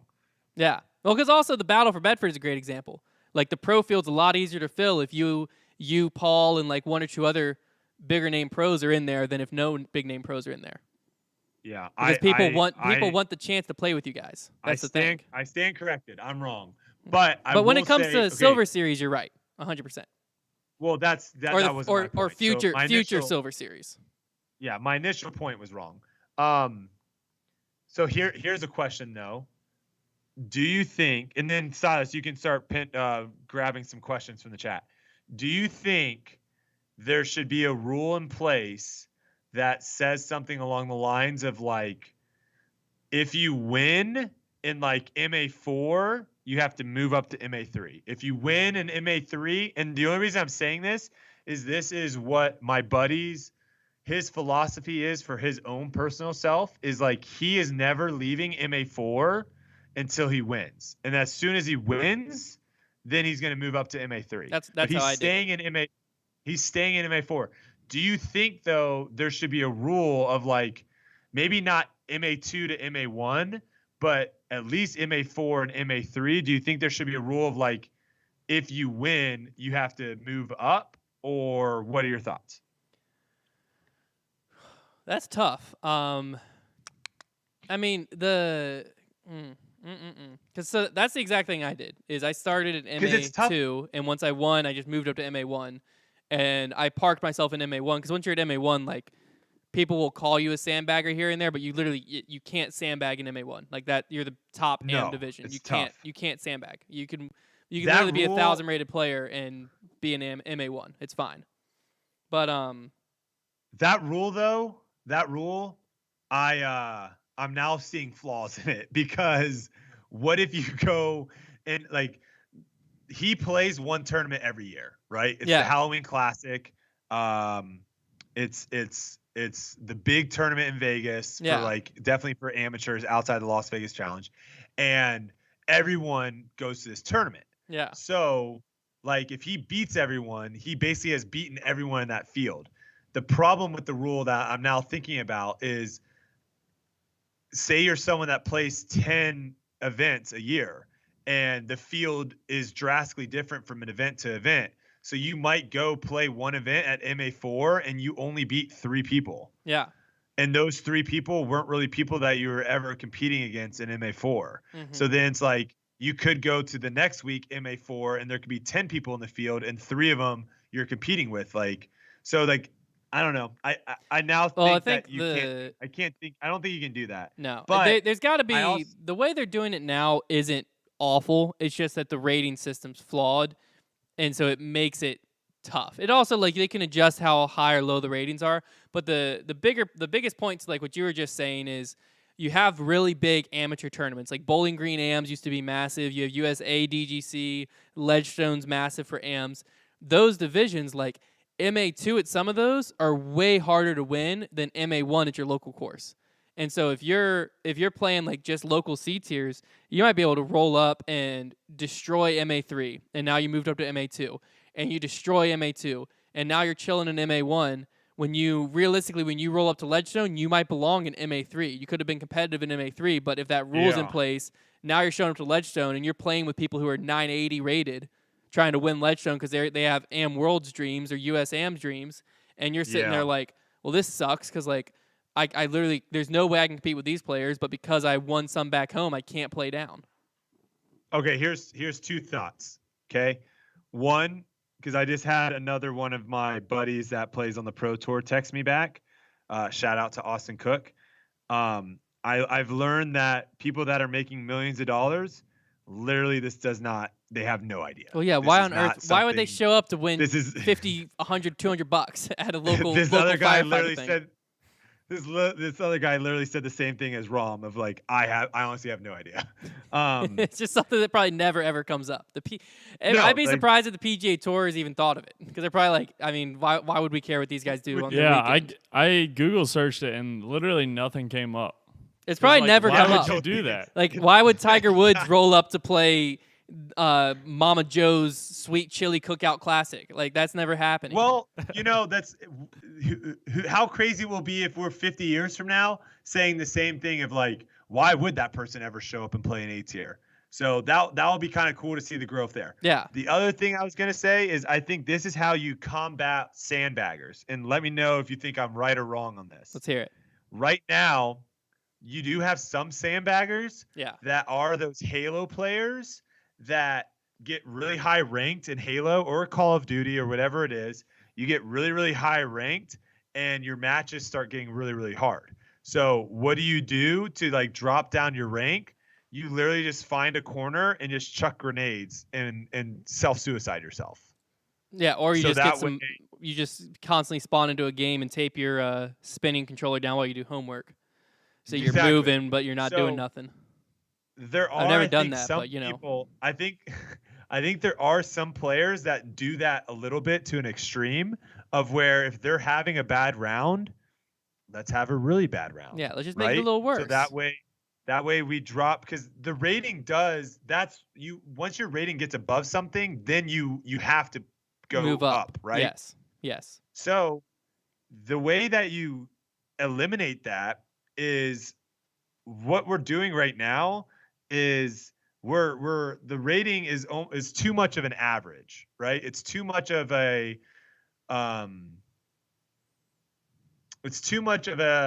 in the middle of what you shoot versus what you shoot when you play well. Yeah. Because I think especially for amateurs divisions to be competitive, you don't want someone in MA3 that could win MA1 if they played well.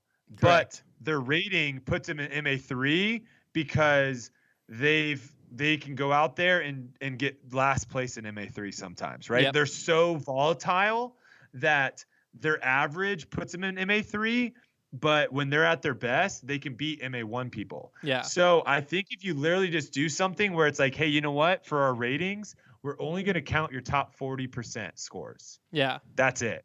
So if you have 10 rated rounds and 60%, the top 40% are all 1,000 rated plus, but you have some 910s, some 920s, a couple 950s that would actually probably put your rating at like 955, let's say. Yeah. Like you no longer are playing in a division where it's like you see sometimes where you're like, oh my God, this MA2 guy just freaking would have won MA1, right? Or sometimes the really drastic ones, you see sometimes people in amateurs like competing against open, like their scores, right? And like those are like the crazy events where you're like, what the heck is going on? So does that fix the problem of where it's like, you know what, we're just going to eliminate your low scores so that way you don't have these sandbaggers, because that is an issue right now. No, yeah. I see it all the time on social media, people complaining about it, and I would too. Like if I was playing in MA3 and I know this guy is playing in MA3 and I'm like, okay, this guy's just gonna win, like he shouldn't be playing in MA3. That would get really, really annoying. So I think does that eliminate it? I think it at least helps eliminate it, because you're right. I mean, there's a lot of, I mean, there's a reason that AMs are AMs. I should be an AM. There's no way I'm literally paying $75 to have pro next to my name. That's the only reason I'm a pro. The AMs, like I could go out. Proud of you, man. And I could go out and at the best I could shoot and compete with like 990 rated players. But as everyone's seen, at my worst, I can shoot 900 rated golf, and I have this wide range. So, like, your range is very wide. If I was playing tournaments every single weekend, I'd probably be like a 950 some rated player. So if I was like slightly worse version of myself, I could very easily be able to play rec. But then, like you're saying, I could go out and pop off and shoot. And I've seen this happen in rec tournaments I've ran. Shoot like 970, 980 rated golf where you're like, holy cow, that guy in rec might have almost won advance this weekend. But it's because the last weekend he shot 810 rated golf. And that's just like, because there's always something. For me, it's my putting. If my putting's on, I'm playing great. That makes me throw better, makes me do everything. But if my putting's off, especially some people are like spin putters to where like if their putting's off, they're throwing a 30-foot putt and they're having a 60-foot comebacker. Yes. And like if your putting's off, that person might shoot 800 rated. But if their putting's on, they might be a 1,000 rated player. And I think what you're saying, I think it can't hurt it. And honestly, it can't hurt the system in general, because like then it also takes the stress off of like if you go out and just absolutely tank around, because I've had this happen before where I have a little bit of an injury, but I'm in a tournament where I drove 2 hours to play this tournament. And so I have a little bit of an injury or something like that where I don't want to drop out of the tournament. But now in the back of my head, I'm like, it hurts when I putt. So I suck at putting right now. I have no confidence. So I end up shooting like 910, 850 rated golf, whatever it may be in the scenario. But like now I'm penalized for not giving up, for not quitting. Versus if I would have just went to the TD and been like, hey, man, wrist really's hurting me, I'm not going to be able to play the second round, then I'm rewarded for that versus playing it. Versus in your scenario, go have fun, play the tournament. It doesn't matter what you shot. If you do awful, it's not really going to hurt you, because your rating's going to be what your potential play is, which is kind of how you should be based on like your potential play, because you don't want MA3 players shooting good to win open. Yeah. To me, it makes a lot more sense for the rating to be more about, if I play good, this is what I should be shooting. So that way you have everyone that goes in, and it basically makes it the ceiling, right? Like it makes it to where like me, you, Trevor, and Silas, we all go out and play. The only way, if we're playing like New London, for example, the only way you're going into that course thinking that you can beat me is if you play really good and I play terrible. Yes. Right? Versus you put yourself in a position where you're like, all right, all of us have the potential of shooting the same score out here. It's whoever can get to the best potential. Yeah. Right? Versus like, so you don't have a scenario where someone's like, I played really, really out of my mind, and someone else is like, I played okay, and the person that played okay beat you. Yeah. Yeah. So no, I like that idea. All right. Well, that's one thought. All right, Silas, you want to pull some questions maybe from chat? We'll do that for a little bit, and then I got to pick up my buddy from the bus station. All right. Anybody got any questions? Drop them in the YouTube comments below. Oh, do you have any voice calls, Hunter, queued up? Yeah, I can queue one up. You want me to queue one up, Silas? Yeah. Go for queue it. one up. Queue one up. While Silas is. Okay, I don't remember what this one was, but I started. So we'll start it here. It's from Michael Miller. It's loading. Still loading. I would ask if our Wi-Fi went out, but then we wouldn't be able to stream right now. So Dark horse. let me go to data and see if that helps me. I'm gonna refresh the page. Well, while you're doing that, let me shout out our sponsor, Atlas. Not really our sponsor, but yeah, I want to quickly talk about that. Maybe that's something that some people might have some more questions. I saw on social media people had questions. I'm very, very excited to be working with Atlas. The vision that they have currently is something that I extremely align with, and being able to bring very high quality products at a affordable price, I think is huge. And I'm very excited about the bag dropping, I believe Thursday. Thursday, 5 p.m. Eastern. Thursday, 5 p.m. Eastern, the bag's dropping. We didn't really explain it too well about like the badges and patches because I saw a lot of people talk. I think we got a post coming a little bit. I don't know. Did his mic go out, Silas? Did I just mute myself? You hear me now? You're back. Okay. The gold patches are only going to be available for the people that get the Dark Horse bag. Yes. And the gray patches will be, I think, they'll be for sale, available for individual sale. And the other thing too, I wanted to explain quickly is this is the Dark Horse bag is like the name of the color of the bag. We are working on a signature Dark Horse bag that will be coming in the future. Yeah, so, this is simply a colorway. Yes. Basically, this is the blacked out Pioneer, but the Dark Horse Pioneer, gets with the gold exclusive patch, all of that good stuff. This is also the first drop of the V2 with the Pioneer, which means the phone pocket on the side. That was one of the complaints we had. We made it a little bit deeper and a little bit wider so it fits bigger phones, and also your phone's a lot more secure in there. Also, the same goes for like chalk pouches, minis, all of that, a lot more secure. And also the water bottle holder now fits, I believe it's up to 48 ounces, but very, very comfortably fits 32-ounce bottles now, so that's a little bit wider than I think our original bag fit up to 32, but 24 was the comfortable number. The elastics on it bigger. So it's a few minor changes just from customer feedback that was made to the bag, but the Dark Horse is the colorway. So the Dark Horse bag isn't going to be different from the normal Pioneer. It's just the colorway is that blacked out version that Brodie's been carrying. It also will hold enough discs for everyone that's listening. I carry a decent amount of discs. I think I want to say I carry close to like 20, definitely over 25 discs in my bag right now. It might even be 27, which is way too many for most people. But when you're playing these long courses, there's 3 or 4 discs that I have in my bag that are specific for certain situations. Yeah.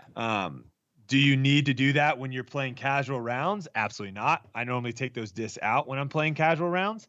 But for tournament play, it's pretty important for that. So the pro bag, I think, will also, like the bag that we're going to be designing, that will be the signature bag down the road. We'll also be able to hold a lot of discs. This holds plenty of discs. And then do we have any like reviews, like personal, like what are they called when they're not called reviews, testimonials? We do have some.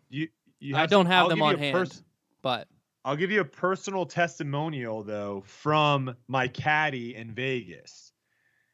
After the first day that he carried the bag, he literally told me how surprised he was at how light of a bag it is. And I think that is probably the one thing that will be the quickest thing for you to realize with the bag is your back and legs will feel so much better the next day after carrying the bag than some of the other bags that are out there. So that comes out on Thursday. Super excited about it. We've got a lot of stuff going on in the future with Atlas, so stay tuned to that. All right. Do we got questions here? Yeah, I think there should be some rolling in. What do you got, Silas? Yeah. So first one comes from Chris Evans, and he says, how far are we from swing coaches and caddies, and will they be actually useful for the top pros? So, Brody, you can probably You probably have a good idea, and you can answer. Okay, them. Silas. Yeah, sure. I have no input. I'm just Well, kidding, you're no. not 9. I was you're about. not, you're not, I was you're literally not about to 1,000 say. rated. I was Your- literally about to your say, opinion Brody. doesn't That's matter. true. My opinion. Yeah. I'm too low rated for my opinion to matter. I was literally about to say Brody would have a better answer on this one. I just thought it was funny that Silas called me out. Hey man, you're not on tour yet. All right, Caddy. You don't need to put a yet at the end Caddy's of that. 100. Caddy's 100%, and I think you're going to see that the number of caddies on tour increase higher and higher. I do know this for a fact. On the PGA Tour, you are required to have a caddy. That's interesting. I didn't know that. And Why? What's Yep. the reason behind they require them? that I don't know. I would just be talking out my butt if I gave you an answer.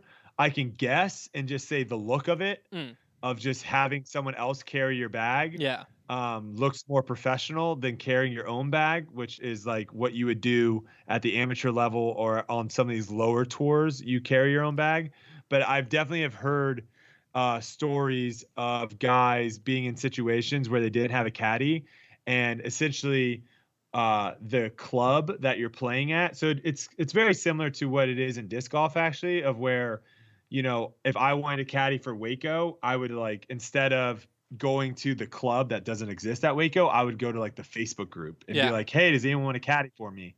Where the club actually has caddies already for like their members that play there. Yeah. So you would just pick up them. A cool story is the PGA championship. One of the guys that was like in the top, I want to say he was in the top 10, maybe top 5 at some point. He was like an amateur playing in the event. He wasn't a touring pro. And so he picked up a local caddy. That local caddy was the same caddy that I got when we played the course, because we used to play the course. That was like a thing that we did on YouTube. We would go and play the very, very last day before the course closed down. Yeah. And that was to help like promote the tournament and stuff. So they gave me this caddy because he was like the go-to caddy, right? Mm-hmm. And we did a whole video with him. Fascinating guy. And all of a sudden, like, I'm watching the PGA Championship and I'm like, oh my God, I can't remember his name, but I'm like, oh my God, that's so-and-so. I'm like, that was my caddy. And now all of a sudden he's caddying for this guy that's in the top 10 of the PGA Championship. Yeah. So caddies 100%. There's literally, if there's a pro out there that says there's a negative to having a caddy, I would say that they're either lying to you or they have no idea what they're talking about. There's literally no negative to it. Literally. The only thing that could be negative is if you literally get a caddy of someone that you hate and that you don't like. So why don't we walk through Worlds when I got kicked off the bag? Why don't we just like relive that moment if there's no negatives to being a caddy? You got kicked off the bag at Worlds? I was on your bag 2 Worlds ago. Or Ledgestone.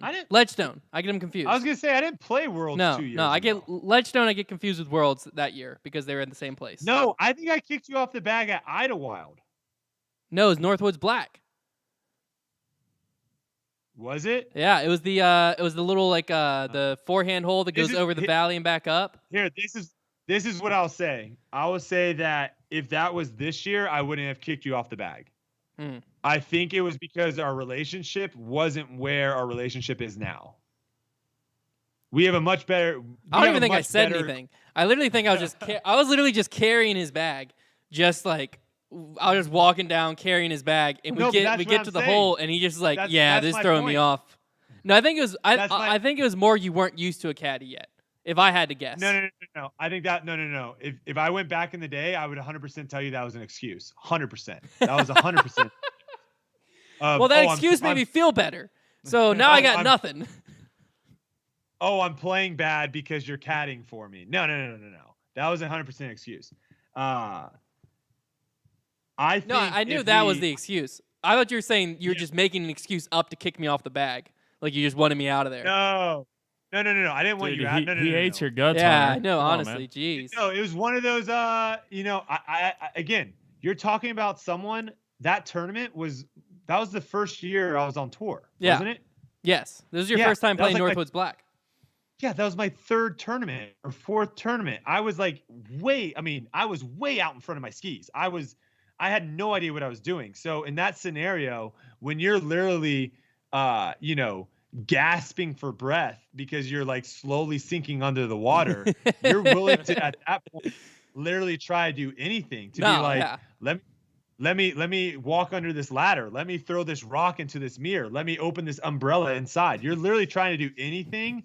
And again, I think that shows you the difference between someone that is a mature player on tour and someone that's an immature player on tour is, and again, I've gone through all this, so I've seen it. A mature player is going to be someone that doesn't make excuses and doesn't say like, oh, well, I'm not playing well today because this, and this, and this. Yeah. Right. They're not going to say like, again, what was another reason that I gave for why I played so bad? Because I lost that disc. You remember? That was another. Because that was the first thing I did. As soon as you kicked me off the bag, I went and looked for that thrasher for like 40 minutes. And I was looking at your score, and I was like, oh, he bogeyed another hole. Yeah, I can look a few more minutes. There's nothing to get back to right now. Yeah, you're willing to make yourself have excuses.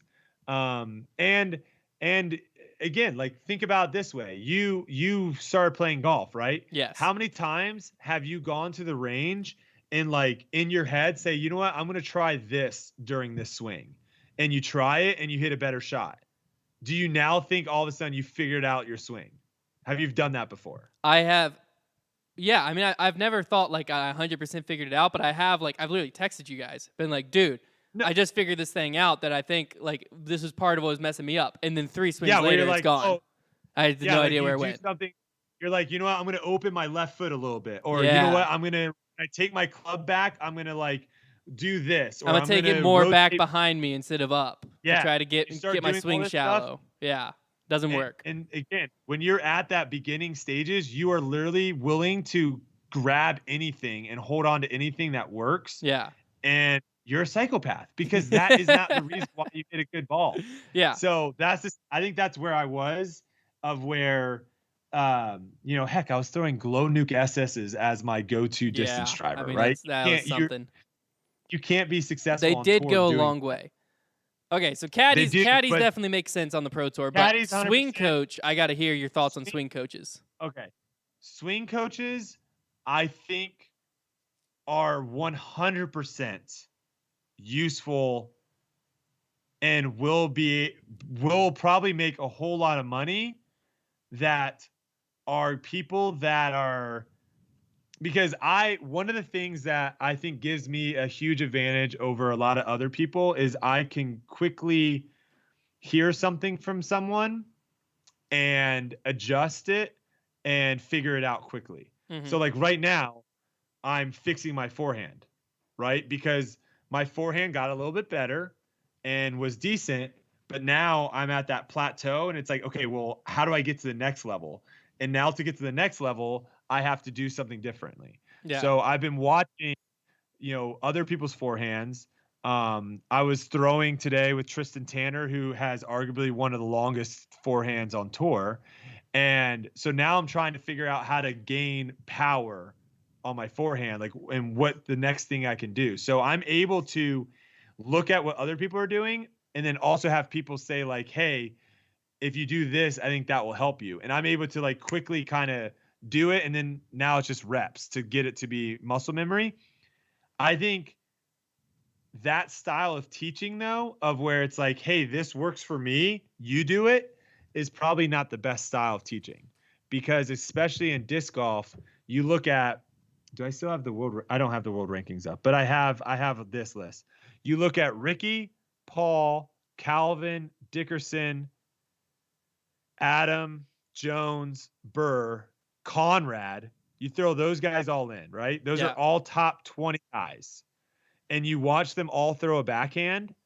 There are, to the naked eye, there are some things that they all do, and they all do really, really well. Yeah. And then there's some things that they do completely different from one another.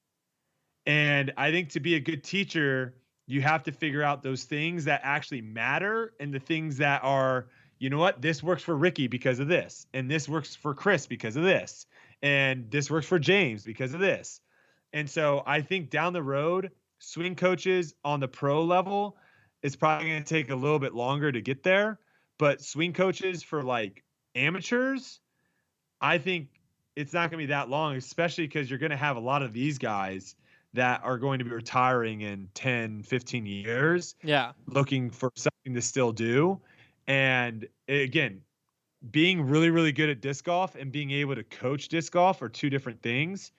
But to say that it would not be helpful for someone to go to a good swing coach is wild.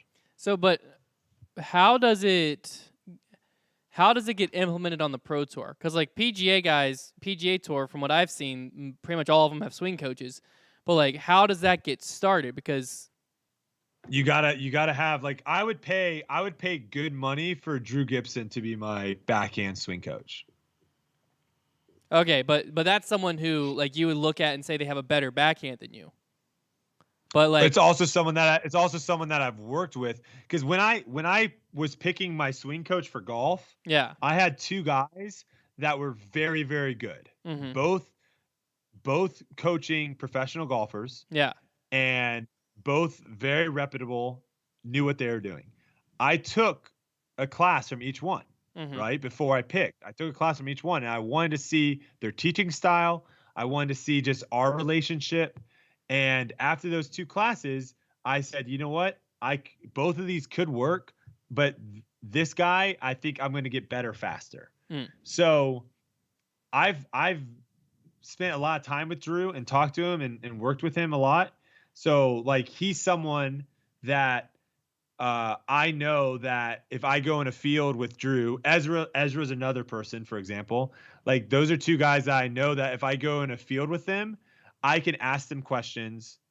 And because again, the relationship right now, they're not going to really come up to me and be like, hey man, I watched you in this video and you're doing this wrong. They're not doing that. Yeah. So a lot of it's like me saying like, hey, this is something that I think I'm struggling with. Can you watch and tell me what you think? Right.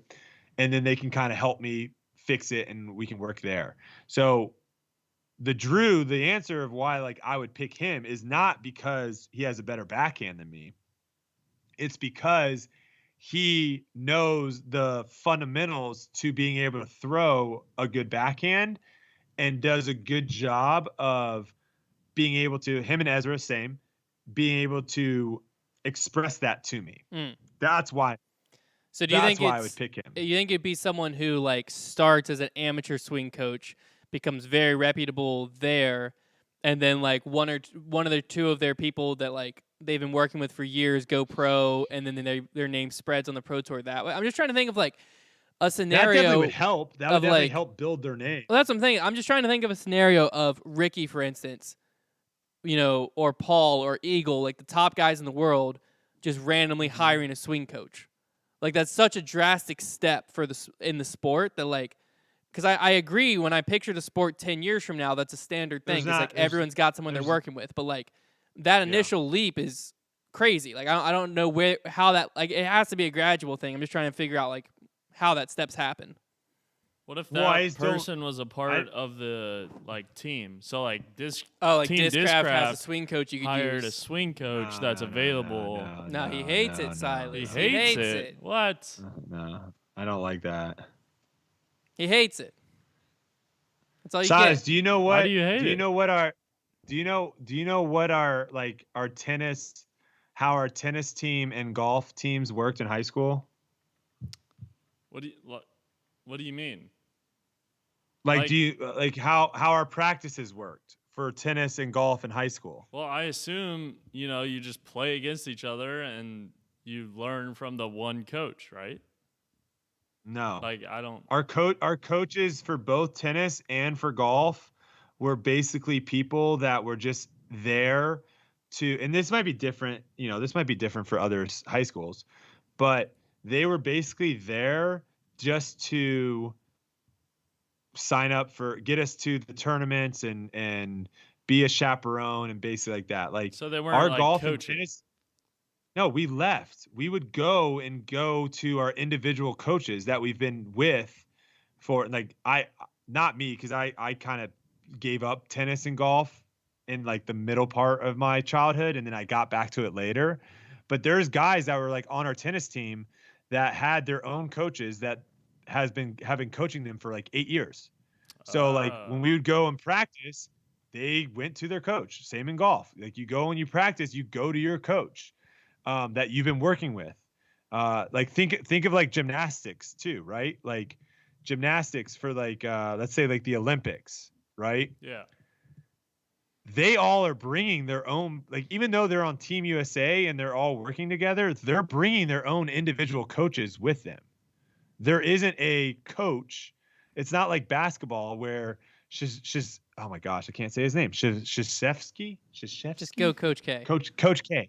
Coach K. It's not like basketball where like Coach K comes over and is the head coach for the team. Because when you have like a team like that where like people are actually working together, then yes, you do need someone to like draw up the X's and O's and let people know what they're doing. But when you have a team that is quote unquote a team with individuals, right? Yeah. That's where people are going to have their own person. So like Gotcha. Discraft is never going to have a swing coach for I wouldn't say never, but it would be crazy to me to think that you sign, if you're with Discraft, let's say, let's do this. Katrina Allen with Prodigy, right? And she has her own coach. And then all of a sudden she signs with DGA and now she has to not be able to have that coach. And now she has this other coach. Yeah. Like you're going to tell me Katrina Allen's going to leave the person that she's won 2 world championships with for 7 years and all of a sudden go to this next person. So like, that's where I think it's very individualized too, because what works for Paul, what works for Chris, what works for Adam, all guys on Discraft might not work for me. Right. So having like one coach for everyone, I think you got to really find someone that suits you and works for you. But what I will say is what could happen, and I just saw this in the chat, someone talking about Yuli. What I could see is like Yuli is a coach, right? And I sign him, Adam signs him, Kevin Jones signs him, Scott Withers signs him. So like when we all go to a tournament, Yuli goes there and he's working with each one of us, right? Like on his schedule, he's like, all right, Brody, I'm on the range with you from 10 to 11. Adam, I'll be with you from 1 to 2. So that way, all 4 of us or 5 of us are paying for him, and it kind of helps the cost. Same thing like with massage therapists. You know, only the top guys can afford to fly their massage therapist around to each event, right? Yeah. So what you end up doing if you're not one of the top guys is you end up finding 5, 6, 7 other dudes that are like, yeah, I would love to get massages after my rounds. So then we all say, okay, well, for this massage therapist to go on tour with us, we have to pay them $100,000. So we'll each just pay them $20K.